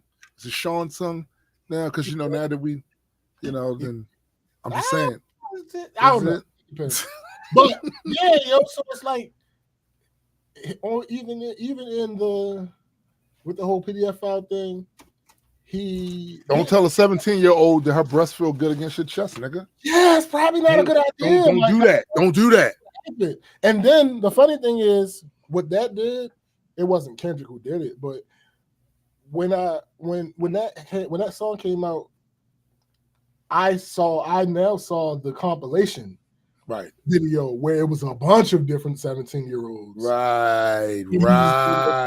And I'm like, oh, yikes. This look bad, my guy. This looks terrible. Hey, what are you doing? Hey, keep going. I can hear you. So it's like there are certain things, I don't know. I feel like he didn't have the right people in his corner, like throughout his career. Or when I say right people, that could mean either people that didn't know better, or it could mean people that he's not willing to defer to.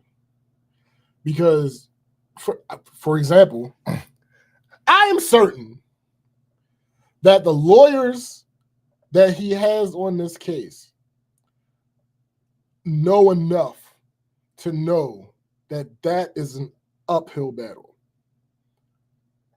But because he pays them, they're going to go ahead and do it. I don't know if this is the case or not, but if he had some real ones in his legal situation, we might have heard of somebody getting fired. Because they would have told him, like UMG told you in the lawsuit, UMG told him, hey, listen, if you do this, which is funny because why would you include this in the lawsuit? This kind of still means UMG's position that they don't want to hurt any of their artists. In the lawsuit, it's explicitly stated that UMG told him, hey, if you do this, it's not going to look good. You're going to look bad in the court of public opinion. This nigga did it anyway. He was like, yeah, whatever. You're just saying that because you don't want me to sue you. That can't be. You could not have thought that that's what that was. Unless you did. And again, like I said, you're either culturally ignorant or you just don't give a fuck, which is not great. Not great at all. So I don't know. I just don't know. It's a lot. It's an 81-page lawsuit. And all the obfuscating that it takes to look at what is in this lawsuit and take it seriously, it's a lot. It's a lot. Especially that whole anti-Semitism thing. Yo, UMG said, say Drake. if you do this, you And I want to go clear up crazy. the whole thing about them saying that if you do this, we will take action against Kendrick. Rob Markman, who has been a hip hop journalist for a long time. Mhm. I think I don't know if he runs. I think he runs Genius. Hmm. At least he's a part of the Genius team. Whatever. Mhm. He said that probably is about indemnification versus them actually suing Kendrick. It would be a situation where, hey, listen, we have this clause. So if something happens to us, this is going to be Yeah, on you. yeah. We bear no responsibility. We ain't write that song. Right. So that don't I wouldn't take that as crazy as it sounds. But it also still puts the onus on Drake because oh yeah, you didn't have to sue. oh But yeah. for the fact that you That's sued why them, they had to sue him. ahead of time. That's why, like, hey, listen, I understand that if you sue us and it goes a certain way, that's going to go on to Kendrick. Mm-hmm. So, nah, that nigga. Like I said, say not- Drake. Which Don't do is that. why I lean towards him being culturally ambivalent. Ambivalence is a good word for it. And I think my thing is too many of today's people, I'm gonna say probably in the last over 20 years, actually, they are disconnected from hip hop culture. They like rap. Yeah. They like rap. But they're disconnected from the culture. And you can tell that when you see them questioning why certain things are being done. Mm-hmm. Like if you was moored into the culture, you would know why these things take place, why these activities are happening. But she wasn't, and some of it's not their fault, right? For instance, No. you wasn't born for.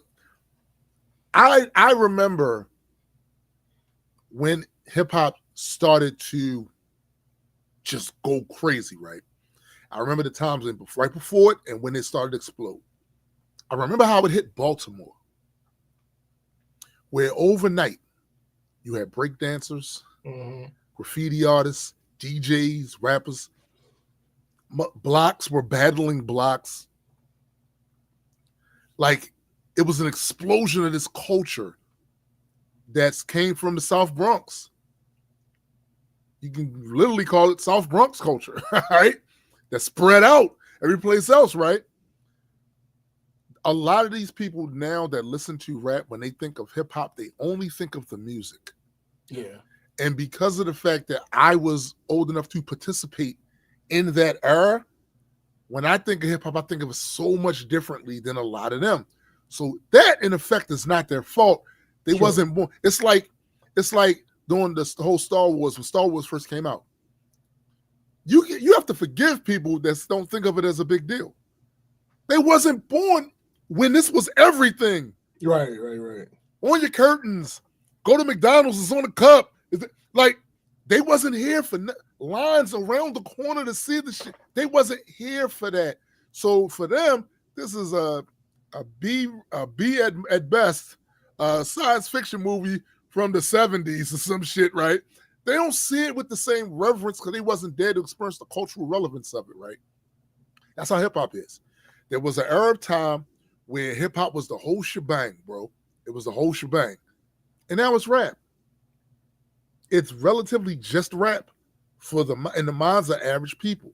Like even the mainstream at the time knew that hip hop was bigger than just rap. It was literally using elements of hip hop in fucking commercials, right? They knew it.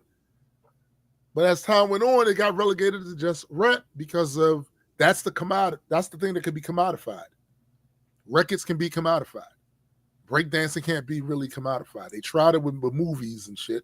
Breaking.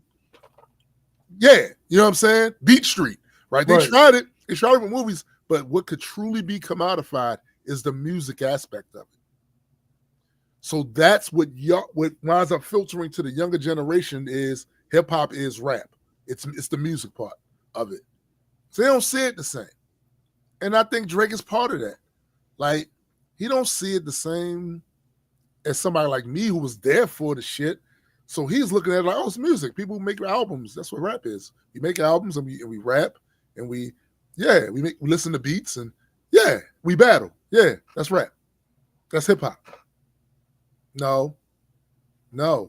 That's what it became. And there are still break dancers out there. Break dancers, they're still out there, still doing their shit. You don't ever hear any rapper citing any current rapper citing anything about any other parts of the culture. You don't. Every now and then you'll get a DJ. Facts. Every now and then. And I'm gonna tell you the reason that lasted.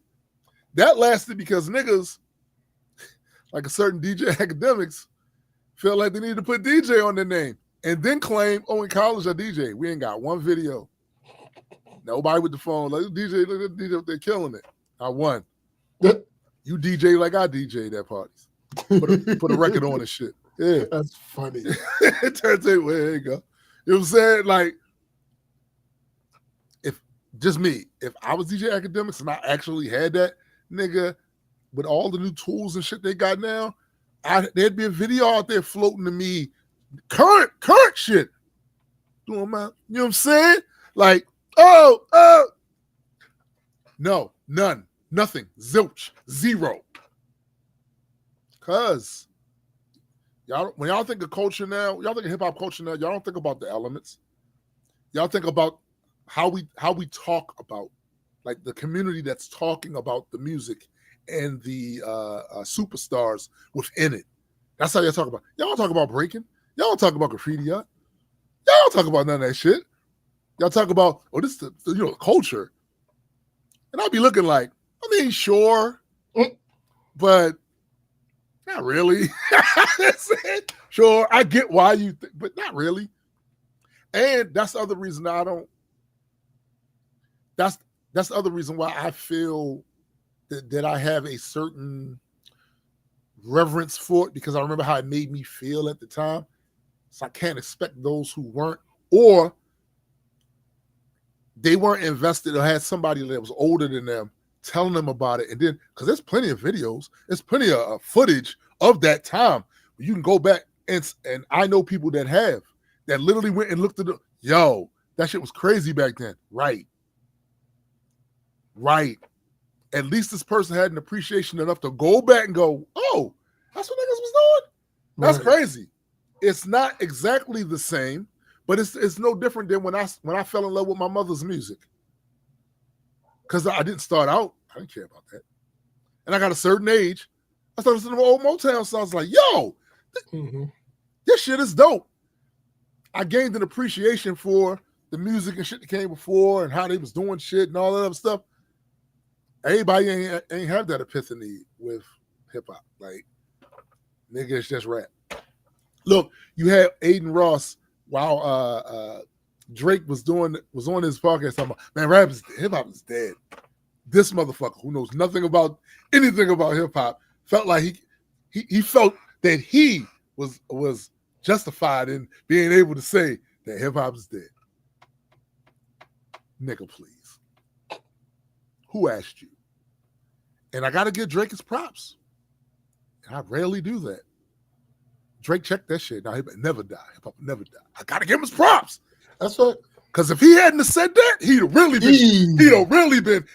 been shit to me. Like, oh, nah. Drake's like, it'll never die. Like, all right, I'm gonna give you Drake has got a point on the board.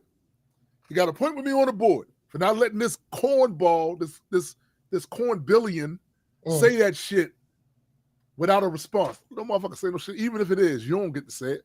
That's it. You don't get to say it, nigga. You don't know nothing about this. You don't know nothing about this. Nothing. You ain't doing nothing with your life. Nothing with your life. All facts. So I had to give the boy some credit for the shit because he ain't just let that nigga say that. But I was like, oh, never die. Nah, never die. Never die. A motherfucker that couldn't tell you who were the top hip hop acts for the last 20 fucking years, 25, 30 years, gonna sit up here and say, proclaim it to be dead. Mm. You know, Nas is a mainstay in hip hop culture. He is a legendary, he's one of the gods. And when he said it, he got pushed back. So don't think you're gonna say the shit. You know what I'm saying? Like, nah. But yeah, Drake, you really screwed up. You screwed the pooch. And I don't think you can recover from it in the sense of public perception. Right? I just don't foresee it. Now, your stands are gonna keep making excuses, but again, your stands on hip hop. So as far as the rest of us that consider ourselves hip hop go, no. Correct. You sue the motherfucker. And you may not care at this point. You may not care. No, clearly he can't. And that's fine too. But just know you will forever be used as an example of what not to do. Of what not to do. And of how a motherfucker who is not native to this shit came into this shit, made a shit ton of money off of it, and then took a big steaming pile of crap on the culture. How's that feel? Because that's how I see it. You're not native to what we doing here, but it's like Melly Mel had a small moment of coherence where he was saying, like, you didn't have to have created it to come here and enjoy it and participate and do blah, blah, blah. We just ask that when you come here and then make all this money off of it and raise your stock high as shit, that you have some respect for the house you walked into to be able to, they gave you this.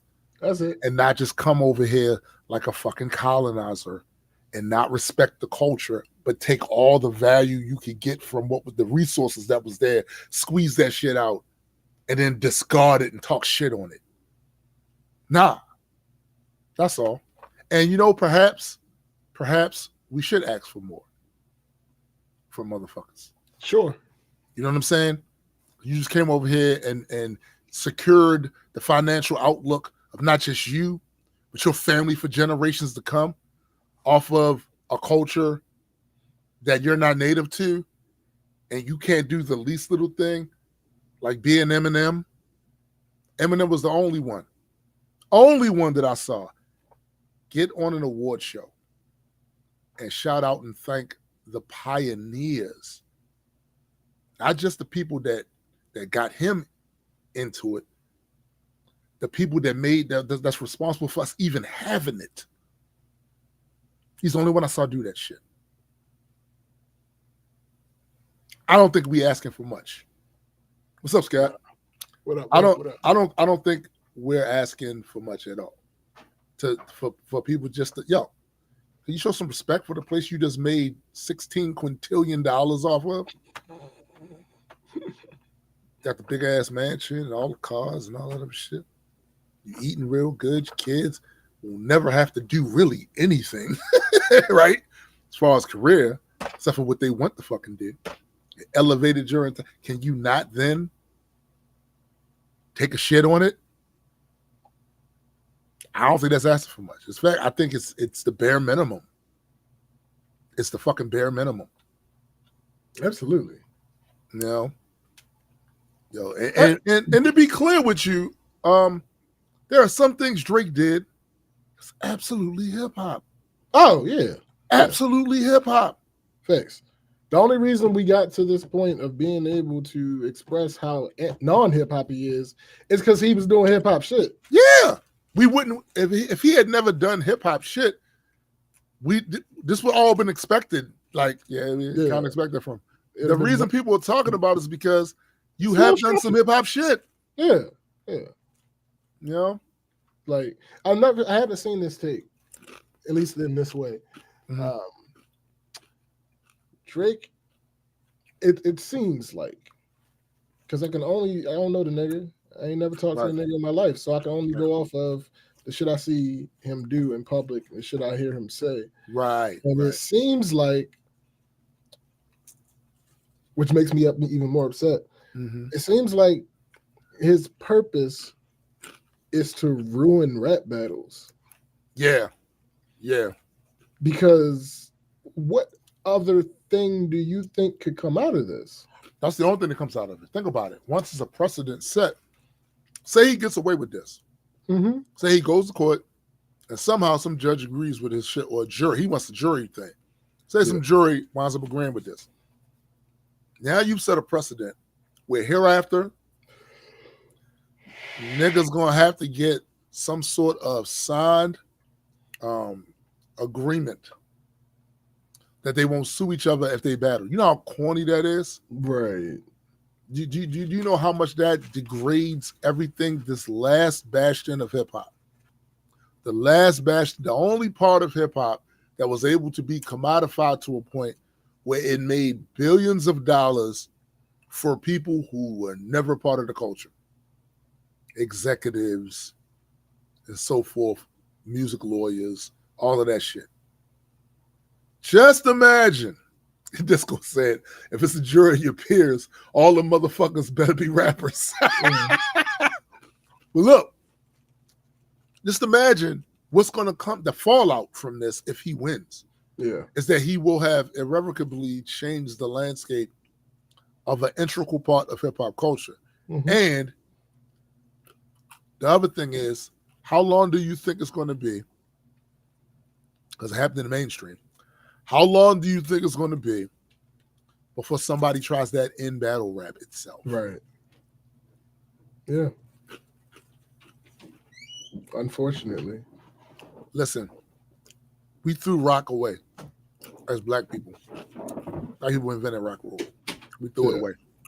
Let other motherfuckers have it, take it, claim ownership over it, all of that shit. This would be worse. This would be so much worse. Yeah. But moving on. Y'all let them do it. Weekend review.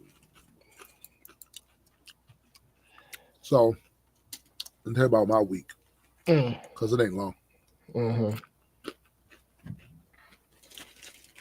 I am really not feeling winter. I mean, and now we find out that it's supposed to snow again Sunday. Supposed to snow again tomorrow. Not feeling it. So I was talking to my daughter this week. I was like, damn.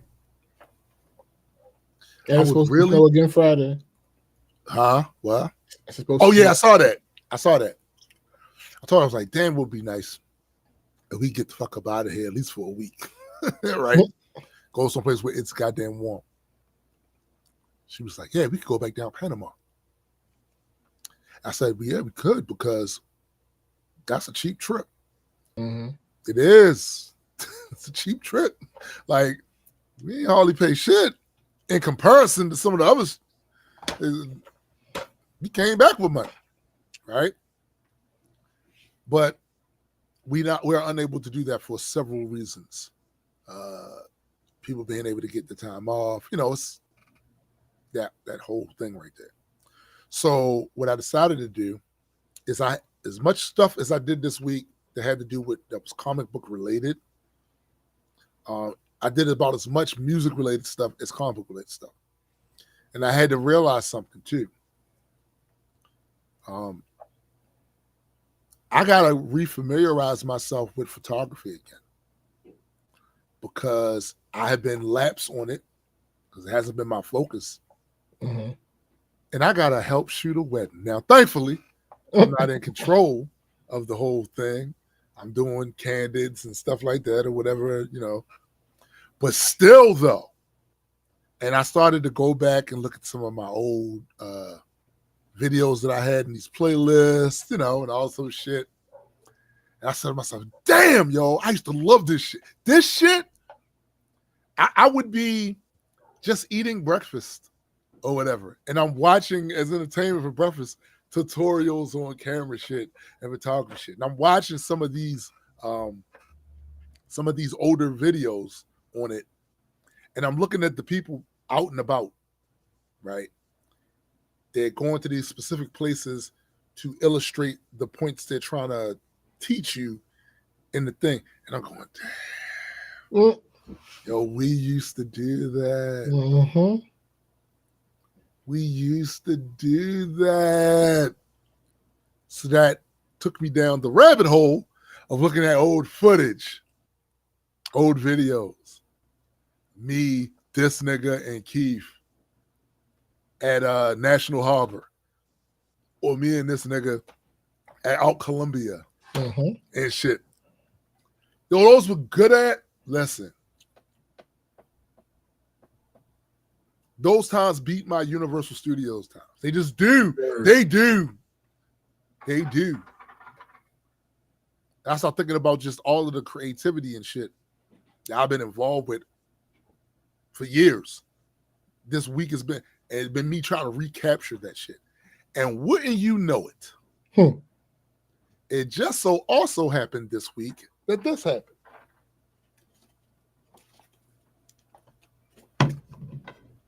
The proofs. Ha. The issue 2 came in. Huzzah. Came out all right too, like really dope. So I didn't have no real issue with it. So I squeezed the trigger on telling them to print the rest of them and shit. This shit, it's hard to even express to y'all what it's like now, because I now can officially say we have 3 fucking issues out. 3 fucking issues out. Well, at least digitally, this is out. The physical copies ain't in the stores yet. But still, go through this real quick. Because I was super excited about it, and so was my kid was like, I was like, yeah, finally. And the other thing that's dope about this is, and this might be a small thing to others, but it's a big thing to me, this is the first book where we got our glossary in there. Yeah. We use a lot of terms and shit that might not. Yeah, the glossary game. It's up. And it's not just going to be for those terms. It's going to be for characters, species, all that shit. I'm not sure if I'm going to go with the same format for it the next time. I'm not sure yet, right? It might change every issue, right, going forward. But pretty sure every issue going forward, we're going to have a glossary in there. And then once we have a certain amount of issues with glossary, we're going to compile the glossaries into its own book. Right. Which is shit I see Marvel and DC do back in the day. Listen. Also, I designed the back. Yeah, that's right. I designed the glossary too. Yeah. Shout out to Joseph. Shout out to Graydon, because we wrote this together. Listen. I was super hyped when this came this week. Super hyped. Still am. Thanks. Every time I walk by and see, y'all got 3 books out. Just put all 3 of them together. They got 3 books. 3 issues and shit. Got me feeling like I'm fucking Stan Lee out this motherfucker. You know what I'm saying? Like, the fuck? And now, look, I'm at the point where we need to start getting some action figures made or something. I need nigga, I'm just saying. Get some couple of action figures. I can have them sitting around too, and take that picture. I want that picture. Where you got the books, the action figures, trading cards, all that shit. What makes it even better? So this year we do plan on publishing other books other than the Extropy and Entropy line. Once I have those books out, now we got several different titles. What? Probably do some trading cards for those characters too, because they don't really cost a whole lot to make. Right. It's more like labor like designing the cards. That's what posters for them, for their character. What? We might do posters for some characters that ain't even been out. It's not out yet, just to have them. I'm just saying. Facts. All this shit is, but yeah. Between the books and the app, listen, it's about to be one of them. And even with all the funky shit that I know that's going to take place this year, because please believe you me, there's a bunch of funky shit that's going to be taking place this year. And I'm going to be mad. Or I'm going to be, man, it's some bullshit. Right? Got this. Facts. You said, like, I'm escaping to this world. You know what I mean? A lot of bullshit's going on. And for me, this was the biggest thing for the week for real. Right. It was the biggest thing for the week for me. Because here's the thing, y'all. All of us have goals. And your goals don't remain the same. They don't. As you get older, have new experiences, you start getting new goals. It's always been, this goal of mine has been the preeminent goal for the longest time was the comic book company stuff. But I have other goals that even supersede that now. And this, while it's something I absolutely love, is a stepping stone to those other things. Just like rap became a stepping stone to other things and shit, right? All I keep thinking about is making plans, creating this, creating that. We got a soundtrack that's going to come out for the comic book. And no, it's not rap. We will have a rap soundtrack too. Sure. So that's coming. But I'm just saying, there's a soundtrack coming out. Like, there's a lot of cool shit that's going to happen this year. So, like I started out saying, but was trolling earlier in the show, when shit get dark, when shit seems like it's all fucked up. What up, GA? Escape with us. What's up, GA? Escape with us into stay on stream.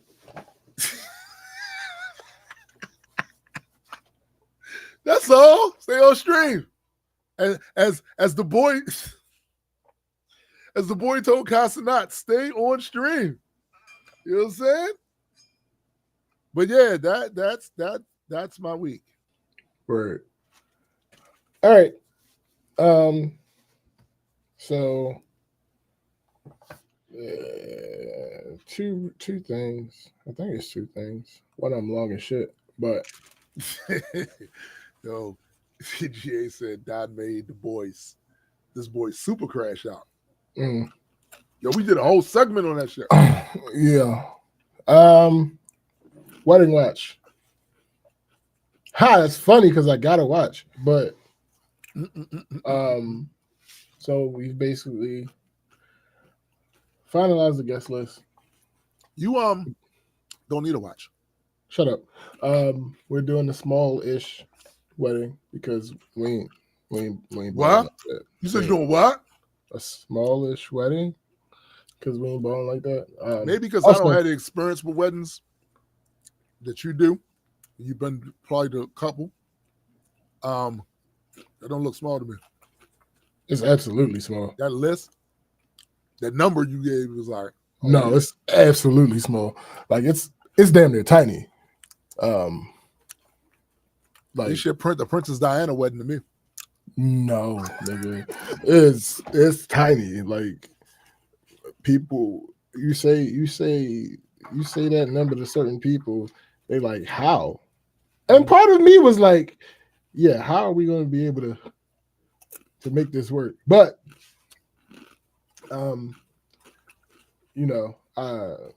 again, one, we ain't balling like that, and two, true.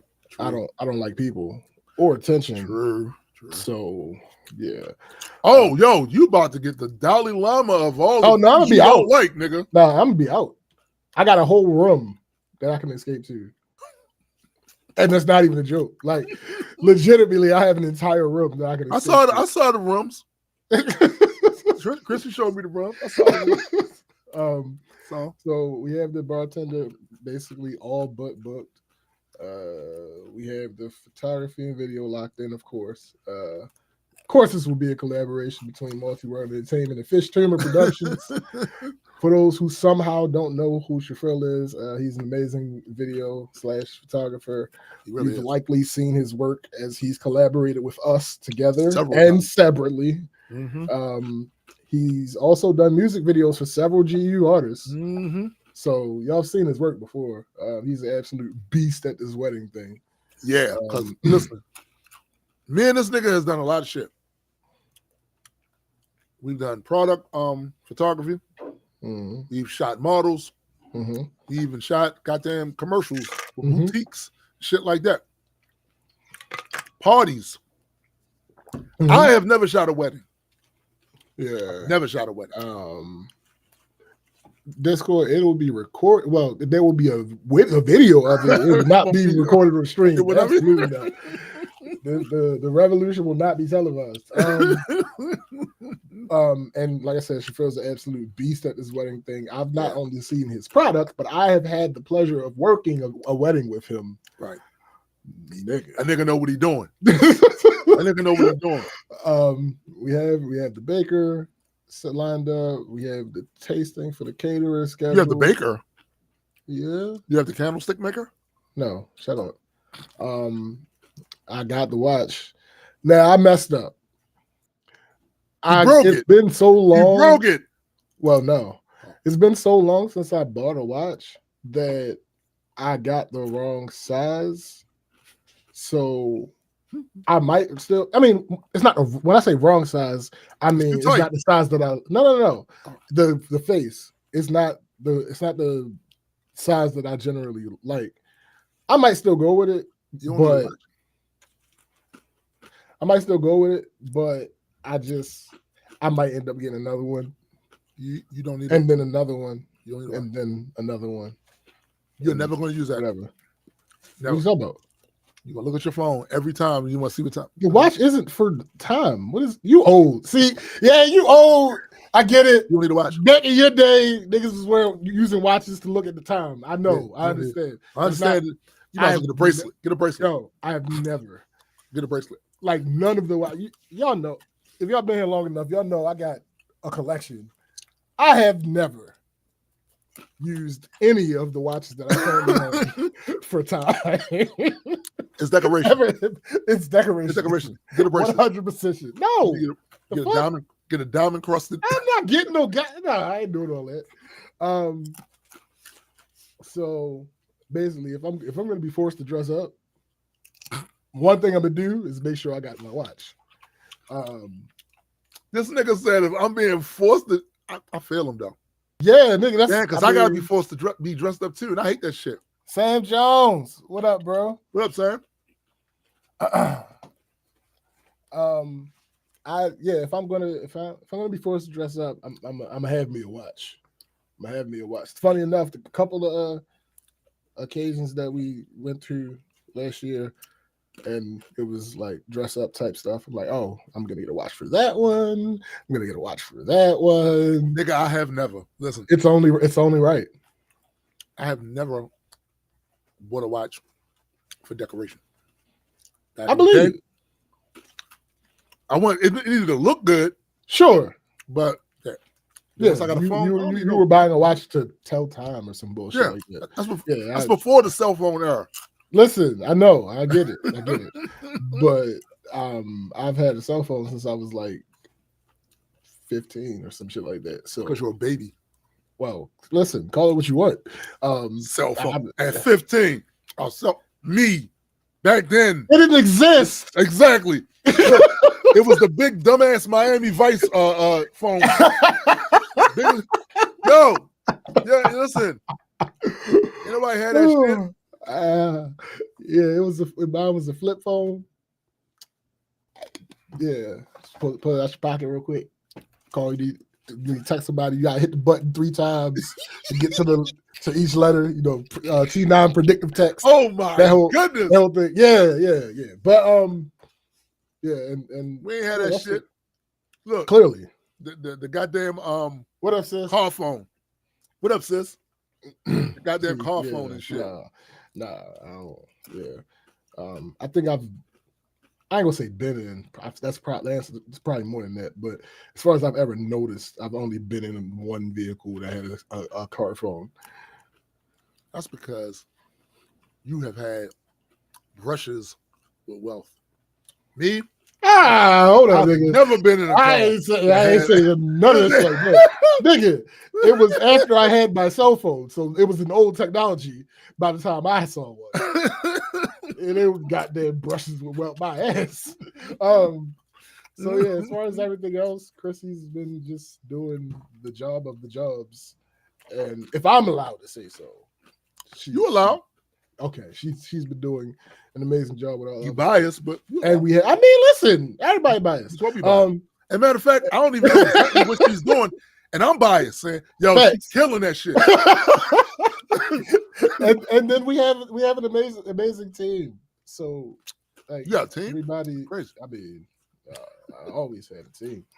Got to keep a team on you, my guy. Keep from doing shit like suing people for rap battles. So that's yeah, a fact, like I don't know. I feel like, hey,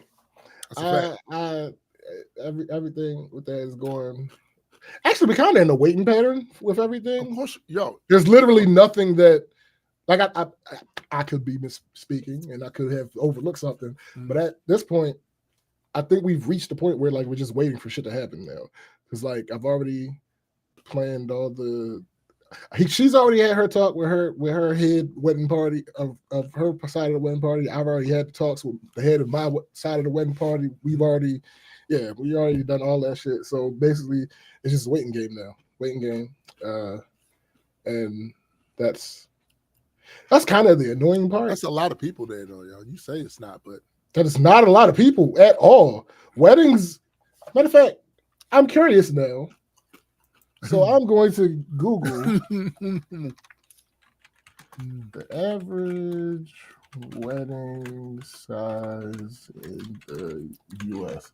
Now, the average wedding size in 2023 was 115 guests. Nigga, y'all getting close. Nigga, no. So yeah, the average. I'm saying 150. Now, this is one of those things where it's like, I don't know who to trust because how is any official record going to know how many people are at my wedding, for instance?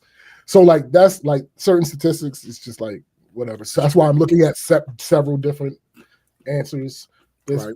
So 117, 115, 150, 175, 110. Yeah, so I don't think it's tiny. I think it's small in comparison to these numbers. It's a little small. 136. It ain't tiny. Tiny is like 30. 30 is like non-existence. 30 niggas, because you gotta think about it. You gotta think about it. The reason I say that, Vegas. No, the reason I say all the time. No, hold up, don't count. Don't count. That's the other reason why I'm worried about this number. That's the other reason I'm worried about this number, because if they include these little rinky-dink joints where you go and you stand in front of a person who's just legally yeah. No, nigga, that's not no. That shit don't count. That's a micro wedding.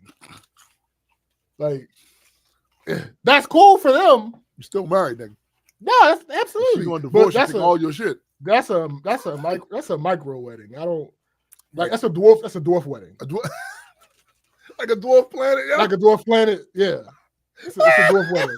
It's a dwarf wedding. It's not really Pluto. a wedding. That shit Pluto. Yeah, it's not really a wedding, but it has a lot of the properties of a wedding. So we're gonna go ahead and give it this classification. Y'all called it a dwarf wedding. Yo. I'm just saying, bro. Like, yeah, nah, it's not. That's a dwarf wedding. I'm talking about actual weddings. I feel like if you don't have I'll even give you this. I'll use the number 30. If you don't have 30 people in attendance, that includes the wedding party, right? So if you don't have 30 people in attendance, Was it really a wedding? Like, it's a dwarf wedding. It's a dwarf wedding. And that's just as fine. It's a like, legal proceeding. Is that what you said? Yeah, basically. Like you did the things. You went through the motions. You throwing shade on these? No, not at all. Because listen, if I had my way. I know that's right. I know that's right. So yeah, no, like absolutely. If I had my druthers, that would be. Let me tell you something, bro. That's what most things in my life, yo. Like, if I could have it my way, should it be small, intimate, inner circle-ish type shit? Like, I don't give a fuck about that. Facts. I don't give a fuck about none of that shit. Like, honestly. But I'm also a heathen, and I'm also immature for my age, so that has a lot to do with it too. You know but whatever, shit happens. I wouldn't be mad if we just had our wedding party and our parents. Our wedding party, our parents, and like maybe 6 or 7 people that don't happen. Actually, I don't even know if I can get to 7, but yeah, you could. You could get to 7. Because think about it. You talking about 7 including the wedding party? No. Outside of the wedding party and our parents. Oh. I don't know if I can get to 7 more people I want to add. Oh, shit. Honestly, I'm sitting there. Damn. Yeah, I'd be like real shit. Crazy. I don't. I like not that I couldn't find. This nigga say a micro matrimony. Facts. Yo, a micro matrimony. Yo, that's crazy. That's crazy. Facts. So yeah, that's that. Work, nigga. Yo, that side right there. That's that Tony Stark side on the surface of Titan when he was talking to Star-Lord and shit. And that was that side right there, yo. Exacerbation. Another week, another person doing something that they think is a good idea, but ends up being a catastrophe. What did you do? Wasn't me. Oh, okay. I don't be doing. Listen, if it's one thing that I rarely ever want to do, it's a thing. I understand. So I get it. So I'm definitely not about to do a thing unwarranted, unasked. What? And unmoored. Because I thought it was going. No, I would go talk to somebody about it potentially. Like, hey, this seems like a good idea. Maybe we could. Because I don't want. I'll get into it. For the second time in 3 weeks, this has happened. My Monday started with a text message from one of the jobs saying that they couldn't get to their email. Not the biggest of issues on its own. It's not that uncommon that somebody can't get to their email. He did in the movies, Sam. In the movies, he had a kid. Who? Tony Stark. I don't remember one in the comic books. Facts. They included my supervisor, who's not my supervisor, and she responded before I got a chance to. So at that point, not only is it seemingly a small issue with a solution that we regularly employ, but also my supervisor, who's not my supervisor, was already on the case. So I wouldn't have had to do shit. Right. So that's good money right there already. No. Of course, nothing can be that simple. Right. What would normally cause that issue wasn't what caused that issue. As after my supervisor, who's not my supervisor, did the thing that we normally would do, the other person still couldn't access their email. Turns out, our network administrator made some change and didn't bother to tell us that he was making it. Ain't that something? Now, I gotta say, this one was worse than what happened the other week, though, because in the other instance, it only affected a little over a third of the company. And that person's mistake was mostly an issue of ignorance. And I mean ignorance in its simplest form. He literally just didn't know enough to think it would be an issue. Now, he was wrong, but still, it was literally just he didn't know it would be an issue. Right. In this case, the issue affected the entire company. And the person who did it absolutely knows enough to have avoided it happening. He didn't do enough research. So I get downtown, and people are already starting to feel the effects of this issue. People not being. By the time I got myself situated, he had what he thought would be the fix. I'm like, okay, that's a little quicker than normal. Right. Let's go. So the problem with the situation, though, is that live issues like this are volatile. That fix seemed to be the solution, but implementing that fix ended up being an entire nightmare. So I knew how to do what the fix was, but the way that he worded it made me think it was something complicated. So he remoted into my PC, he showed me, and it's something that I've done literally hundreds of times already. I'm like, oh, okay, cool. Mine went smoothly. I went and fixed somebody else's. That went smoothly, real quick. Right. I came back upstairs for a second to assess, who else it was affecting, because at this point, we didn't know it was everybody. Right. So I came back upstairs to assess and see who else was affected. By then, my supervisor had got to work, and I'm talking to her, and I'm explaining to her how to do it, and we start going around applying the fix, seeing who needs it, and then going ahead and take care of it. At this point in time, we were led to believe by the networking men that this issue was only affecting a few people. So we're going to get to these specific people. We have an issue of people trying to get into our user's account. Once we discover that a user has been targeted, we change their username. There are also people who still have their original username, but the email they use isn't unique to them. For example, our rental department's email doesn't have a specific person's name because several people may use that email. Right. So at this time, our networking men thought that it was just the people whose username didn't match their email that were having an issue. All right, cool. Reasonable. Makes sense. I understand how you got to that conclusion. My supervisor, not my supervisor, and I quickly found out that was not the case. So that was extra running around that would have been more efficient had we had that bit of information from the beginning. Efficiency, though? Right. Especially in IT. Why would you ever want to? Who needs that? Like, so once it was established that it was basically almost everybody in the company, we got into a rhythm. We fixing people. Then I get a text from somebody in the building that their email that had been fixed earlier was down again. how was it down? I was working with somebody else's at the moment, so I was going to finish the one I was working on and then go back to them to see what happened. Because how was it down, though? User error, I don't know. At the time, that's what I'm thinking. Maybe it's user error. That's weird. Because we're currently going around fixing people. So, and you've already been fixed. So maybe, what did you do? What you do? That's you've already been neutered or spayed. So I use. So now, normally this process of fixing takes about 2 to 3 minutes. I had been sitting with this one waiting for about 5 minutes at that point. Now, I thought it was some kind of anomaly. So I went to another computer in the same room to try to get that one while I was waiting for this one. Nope, this one's dragging now as well.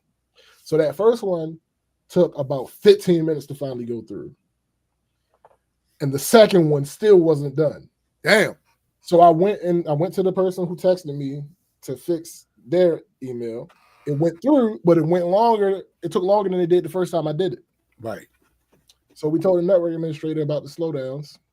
He never directly responded about that. So one issue with him is when things like this happen, he continues to do shit on his end. Now, the problem with that is it might mess us up. There have been times where something like this has happened, not like this, but something has happened, and we are fixing something according to what he told us to do. And in the middle of implementing this fix, he'll tell us not to do that very thing. Oh, damn. Because again, and a part of that isn't his fault. Again, it's the live nature of some of these issues. If it's a live issue, it's volatile, things change, blah, blah, blah, blah, blah. I get that. But it's just the fact of, since we know that, let's do our best to try to avoid these things. No. Right. No. I've never. So this time it wasn't as drastic as that, Mhm. but I think he was doing something at the time that was hindering our ability to do what he had told us. Okay. So we kind of looked at each other and was like, yeah, we're going to lunch. Because there was nothing we could actually do. There was nothing we could do to speed up the process. We literally were just waiting on him. So it's like, fuck it, let's go eat. Nah, I feel you.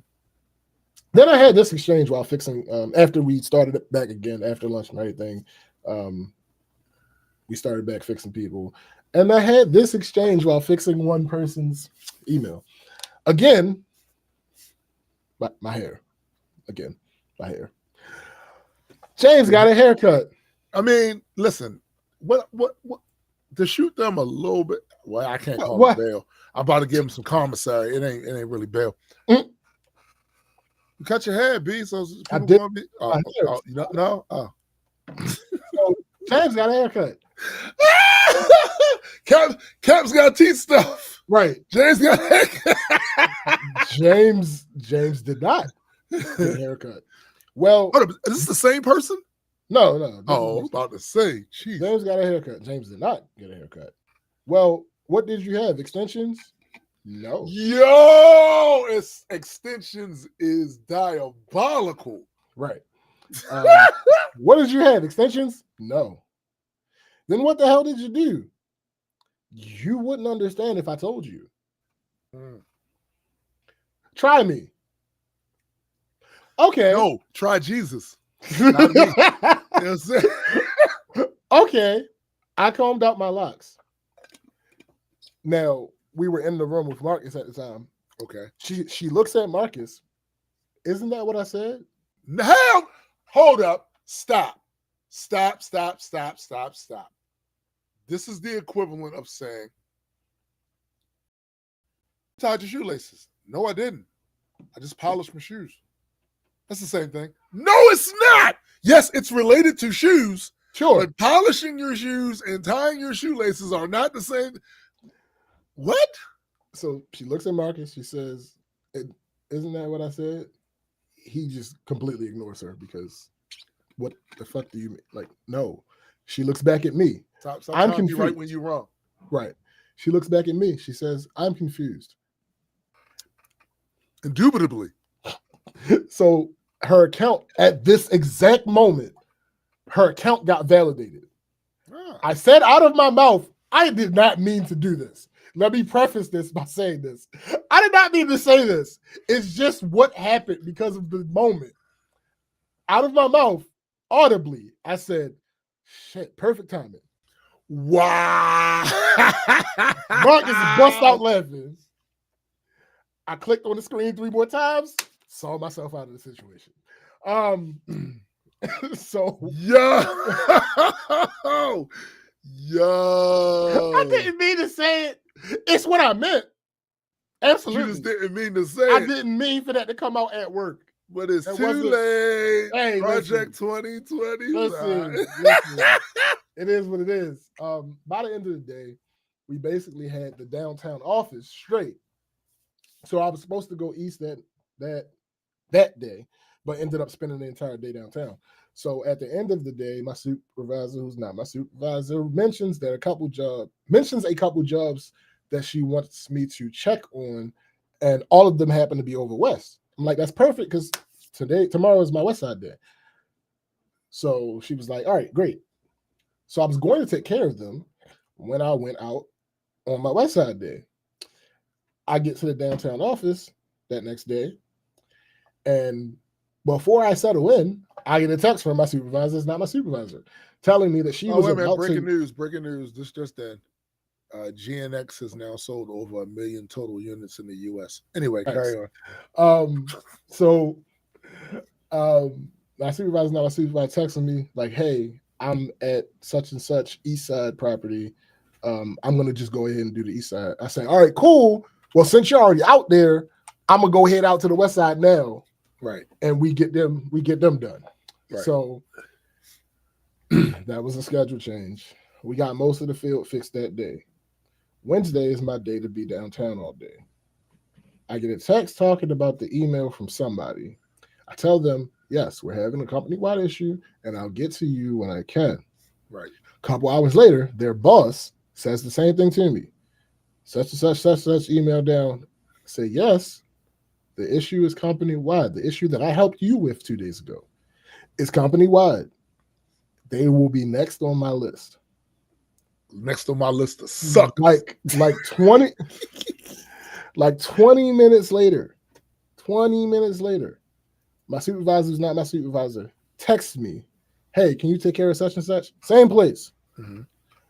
Turns out that person who I told that this place would be next on my list saw my supervisor who's not my supervisor and was like, hey, such and such doesn't have email. And my supervisor, not my supervisor, was like, yeah, I know we're having an issue company-wide. I'll let James know and he'll take care of them when he gets a chance to. This guy's like, James already knows. Right. Oh my. This pissed my supervisor, who's not my supervisor, and my boss off a lot. Because what the fuck are you doing? Why are you rushing us? This has been an issue since Monday. It is now Wednesday. For them to not talk to us about this and to now you're trying to rush us? Yo. What are you talking about? That's Yo. crazy. So there was a specific reason why I hadn't done it to that point. I didn't get a chance to. And a reason I won't say on here, but like there was something preventing me from being able to do it where I was. I had to, at that point in time, with things as they were established, I had to go there in person to do it. Him and I might have had to have a talking to a little later. I didn't have to. Oh. That's all I'll say. I didn't have to. Yeah, there was a specific reason why I hadn't to that point, but I'm not going to lie and say that their way of handling it wasn't a little cherry on top to get me to slow down and go ahead and eat my lunch in the interim.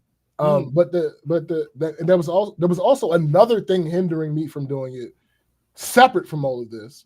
Was that just popped up. So for some reason our internet went out. So I couldn't have did it right then anyway. So makes sense. Everyone, again, the email had been down since Monday. Y'all not saying anything about it until Wednesday. And then multiple times are trying to rush us to fix it. Anybody under the sound of my voice knows that's not the way to get me to move. It's just not like that's not how to. So after our internet came back up and everything was solid, I went ahead and called them because the reason that I had to go in person no longer existed. I talked to my supervisors, not students. I'm like, listen, generally we would go out for this because of such and such, but if they climb this much, and she was like, no, just go ahead and do it. I said, all right, cool. So I went ahead, took care of them. I ain't gonna lie, I took care of a couple other responsibilities that I had first because I still have a job to do. Exactly. Like we don't. My boss likes to say we don't like to reward bad behavior, so we really don't. Yeah. So no, this is not the way that you get things done. You get things done by when you notice there's an issue, you say something. Know that there's an issue. If you see something, say something. That's how you get things done, not by waiting and then trying to rush me. Because the whole thing that they try to say, like several people, this isn't even them. Several people throughout the company, they'll be like, when I talk to them and something is wrong, they'll be like, oh, I thought you knew.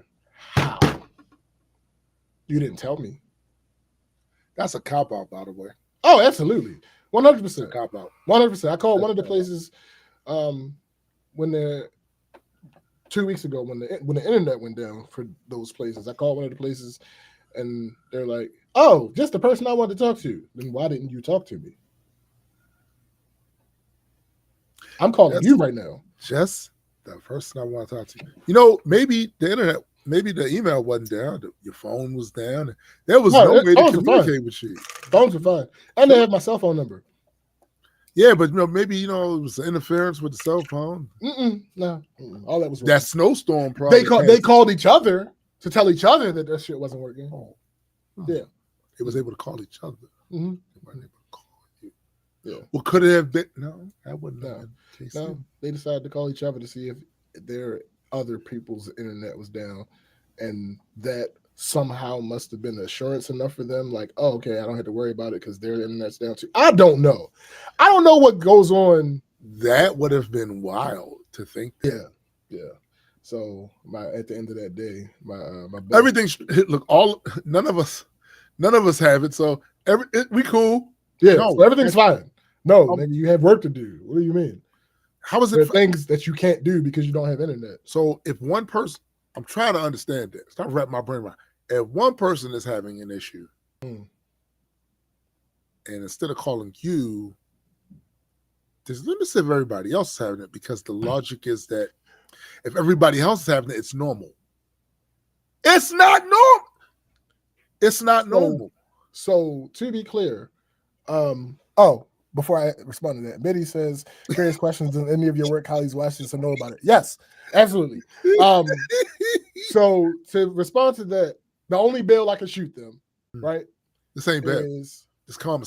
No, yeah, it might not even, but the only little tiny bit that I can shoot them is maybe it was the thing of, all right, I'm working somewhere, you're my coworker that works at a different location. I noticed that I have an issue. I call you because you've been working here longer. So you are more established in this company, blah, blah, blah, blah, blah. Hey, say Drake. My internet's down. What's going on? Oh, yeah, my internet's down too. My assumption could be that because you've worked here longer and because you know how things go, that you've already called somebody and talked to somebody to address the situation. Okay.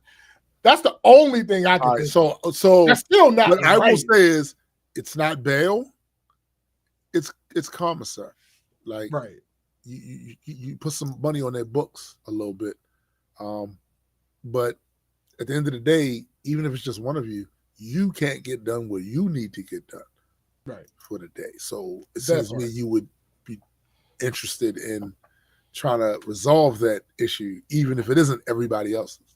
Yeah, no, absolutely. But like I said, that's just how I think about it. It's almost as like I was being accused of like. Yep. That's all I heard. Abandoning somebody. That's all I heard, bro. And it's like, bro, that's all I heard. It would be one thing if you were having an issue and only you were having an issue. Right.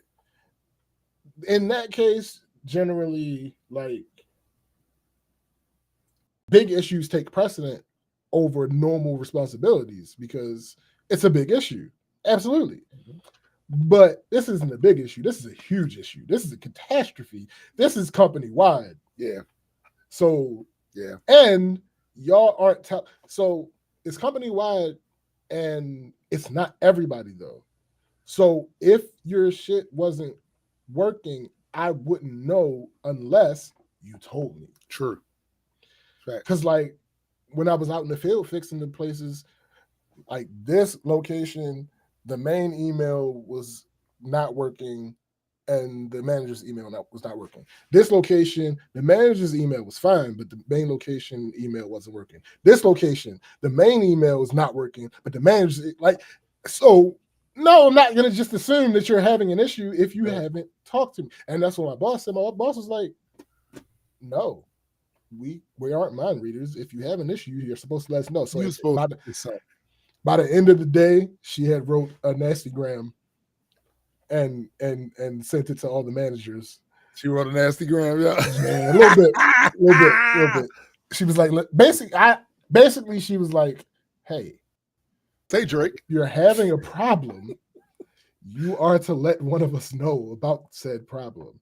That is how we are going to be able to fix your problem. Not sit on your ass. Not call each other and talk about it. The people who can't help you fix the problem, right? You got all the rap for them, and then you tried to turn around and say James been there, right? And the subheading of that under your breath sound to me. This is what I heard.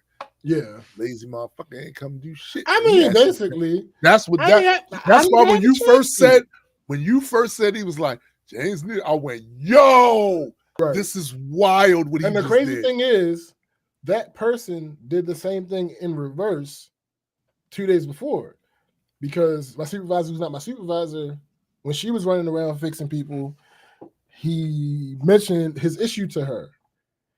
And then a little bit later on, when I walked by, he was like, "Oh, she said, She said, yeah," and it's like, bro, like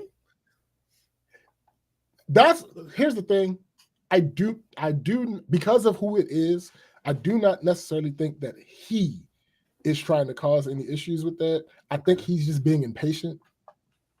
I mean, that's cool. But the problem with that is there's still a connotation there. See, that's my issue right there. Yeah. There's still a connotation there. I don't think he had any ill intent, but intent versus impact. The whole listen, maybe he didn't have no ill intent.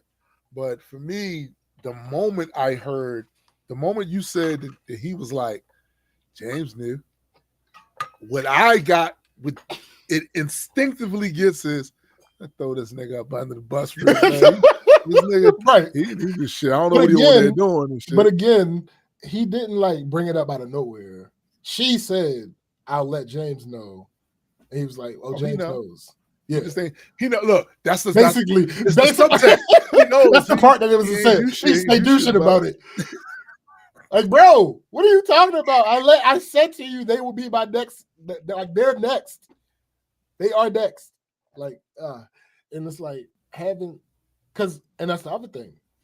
There are people who a simple phone call would have sufficed. I could call them and say, "Hey, do this, do this, do this, do that. Boom, you're good." Right. There are people who, again, that issue that I mentioned that I am not going to say. There are people that fell under that category, and then there are people who fall into the category of there's no restriction on calling you. I just don't have any faith that we're going to be able to do this successfully if I call you.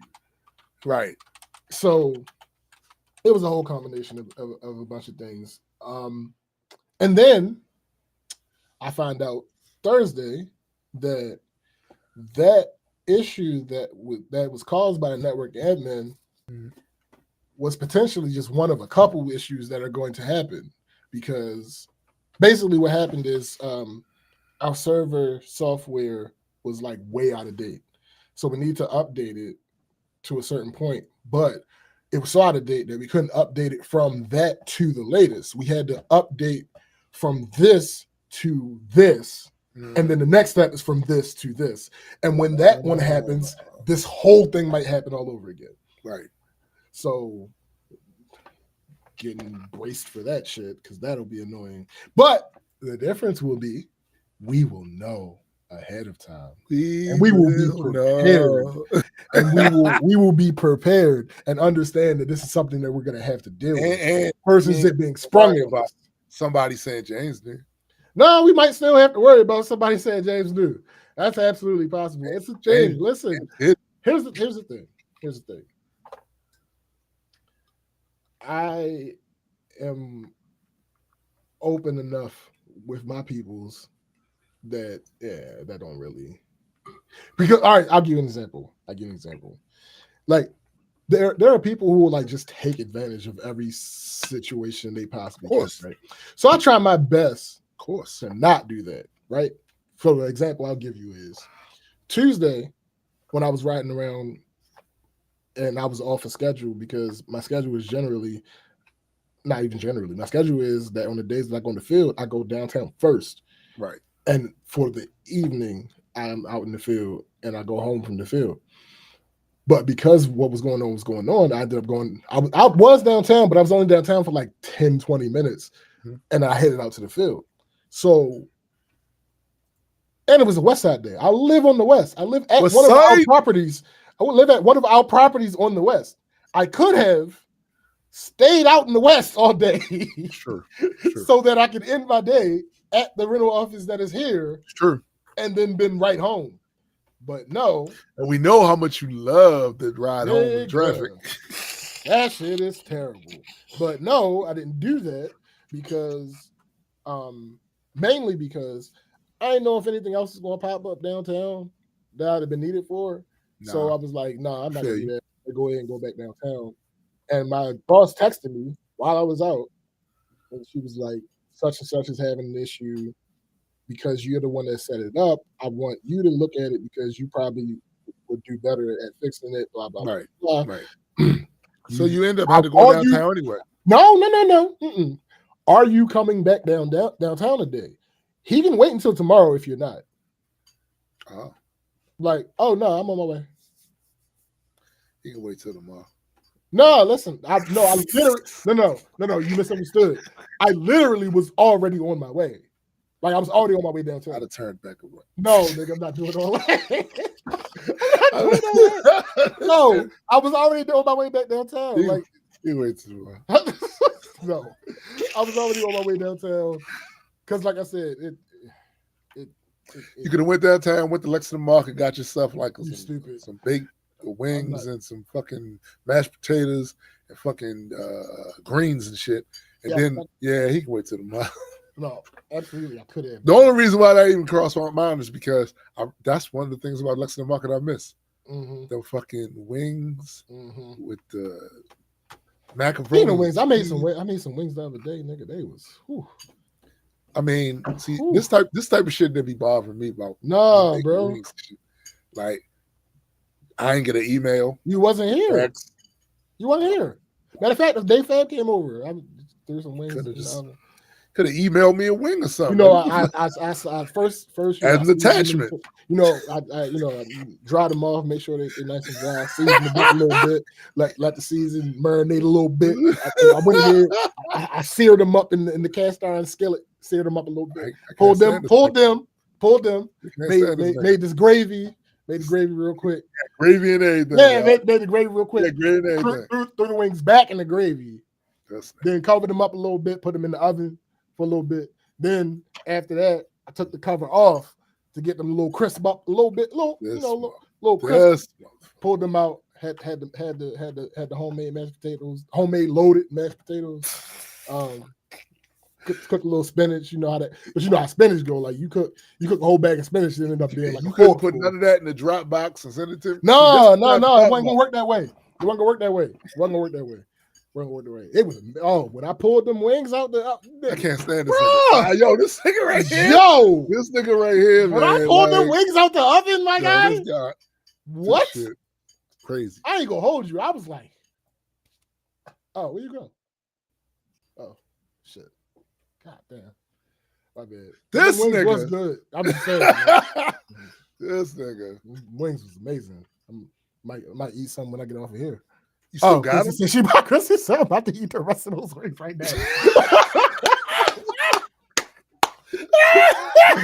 Fine, go ahead, eat the goddamn wings.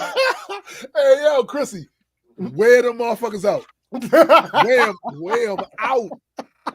Because right upstairs, I just remembered because Siobhan came down here with a plate full. We got some baked chicken right upstairs. Wear his ass out. I got some more chicken though. I don't know what I'm gonna do with them yet. I might make some like Alfredo or something like that. Like I hate this. I swear.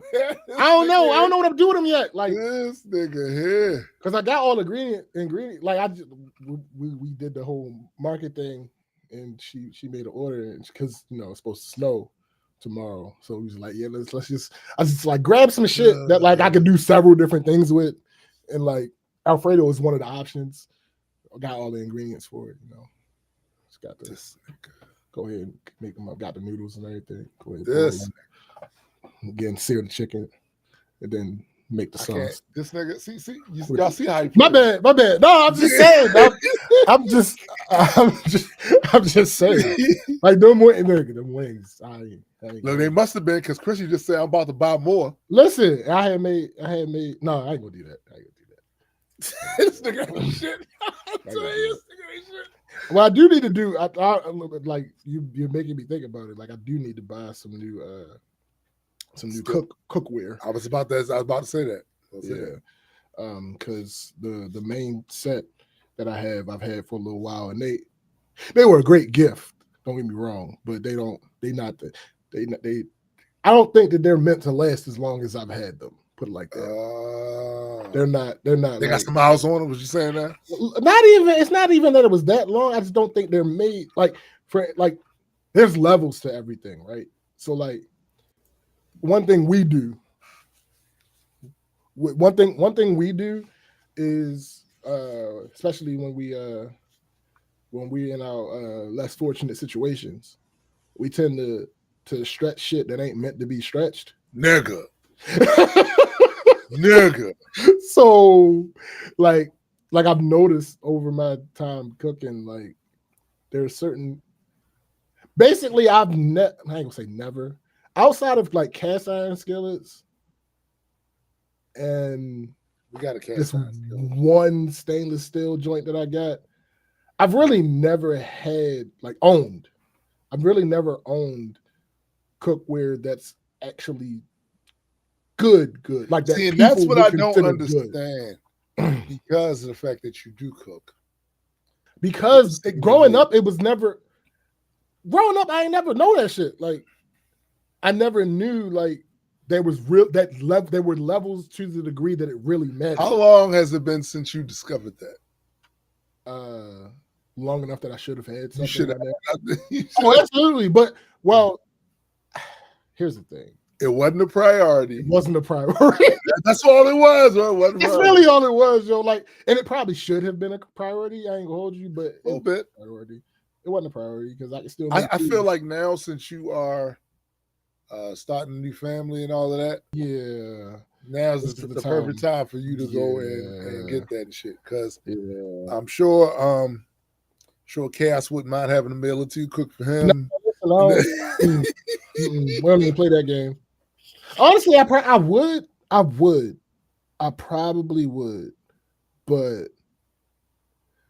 shit, these ain't even good enough to last 7 years, so I'm probably behind on that.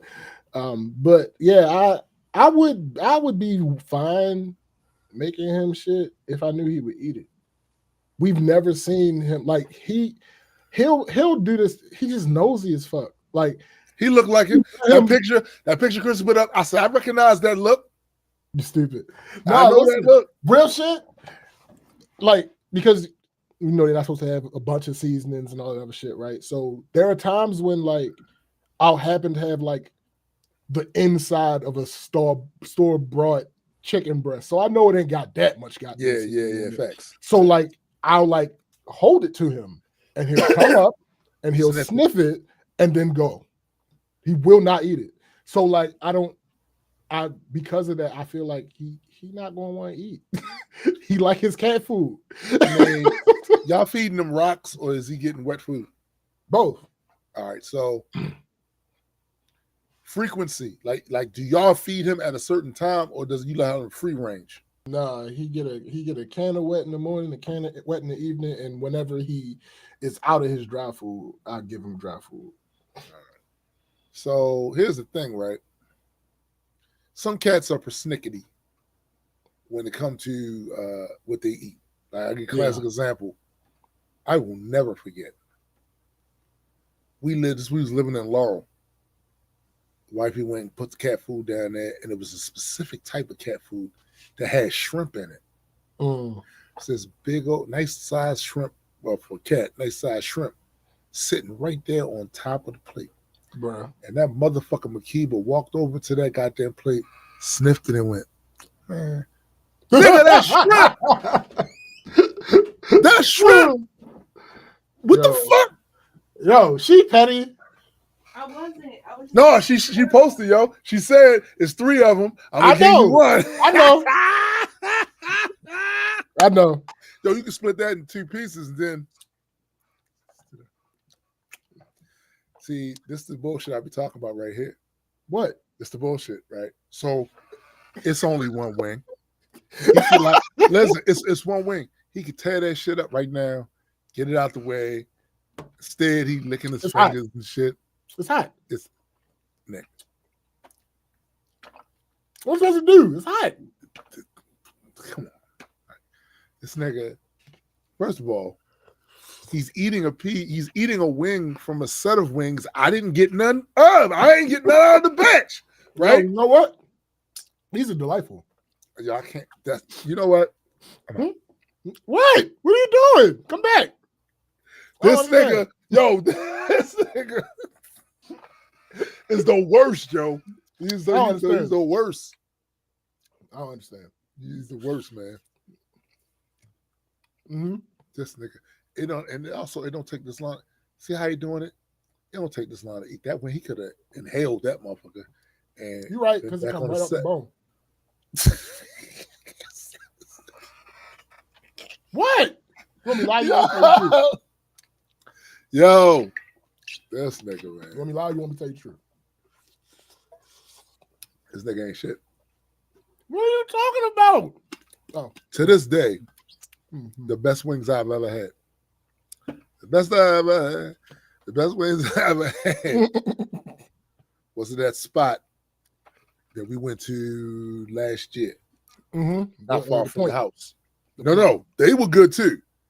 But this other place, Nick. Oh, yeah. You told me. One I went with my father-in-law, Nick. This shit.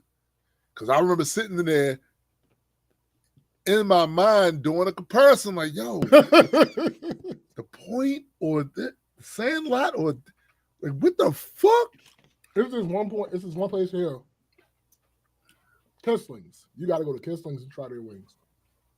Really? They got some good wings, my guy.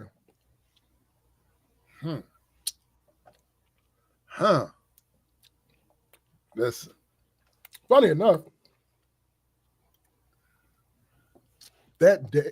So, if you remember where I parked when we did that commercial for Ashley? Yes. When we went to Fells Point and we walked all the way along the water and shit.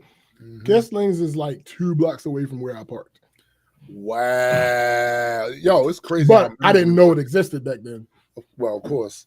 But the moment you said that, it was Sean. Look at Sean's emojis, yo. Yo, like as soon as you said that, I literally got the vision in my head of that parking lot. I was walking over there to the thing with the crazy how memory works. Crazy. Yeah, but Kissling's is like 2 blocks away in the other direction from where we parked. Yeah. I didn't know it existed then. I had no idea. One of my coworkers' sons used to work there, and that's how I found out about it. Yo, what was the name of that place we took Joe? That was the Point. The Point. Yeah. If you ever in Baltimore area, the Point got some great wings too. They really do. His wings are amazing. Yo, look. I just thought of a good promotional idea for Black Culture Geeks. Listen. If y'all ever wanted to do a Black Culture Geeks field trip, bring your ass to Baltimore. Bring your ass to Baltimore. I wouldn't advise you to do the full Black Culture Geeks field trip. No. You're going to gain a bunch of weight when you get your ass back. Yo, we was eating outside too. That shit was, yo. Woo! Yeah, it turned out to be a nice ass day too. Absolutely. Woo! The only bad thing about that day was we supposed to have an appointment. Yeah. And motherfucker just like where the fuck we made special provisions to do such and that shit blew me up. Luckily we had something else to do. Facts. Like, luckily, the things that we did before we were supposed to have that meeting ended up not being in vain because we had something else to do. That's true. That's true. Because I was heated. Yeah. And that was kind of the beginning of the end of my involvement in that shit. I'm like, yo, I can't, like, y'all gotta take this seriously. If y'all don't, right?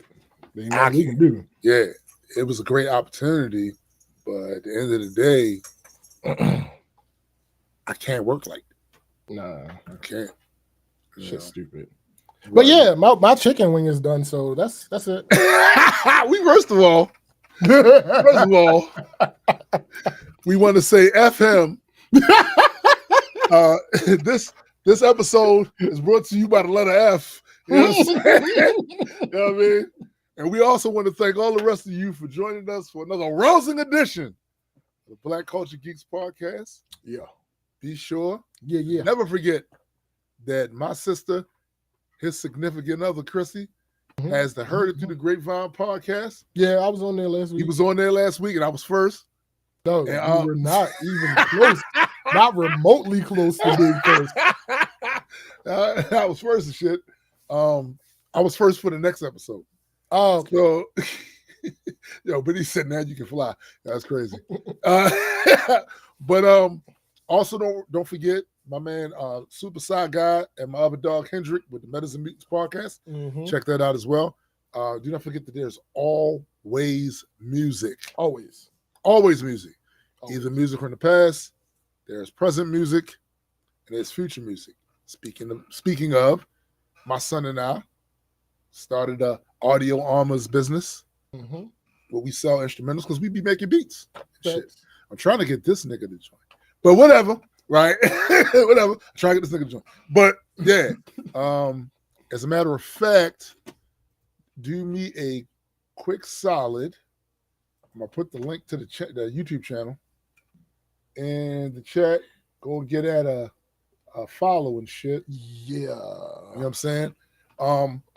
Already got some instrumentals up. Gonna be more. I'm trying to keep it organized so that it winds up having each category in the playlist of the type of beats or whatever. But yeah, go check that out.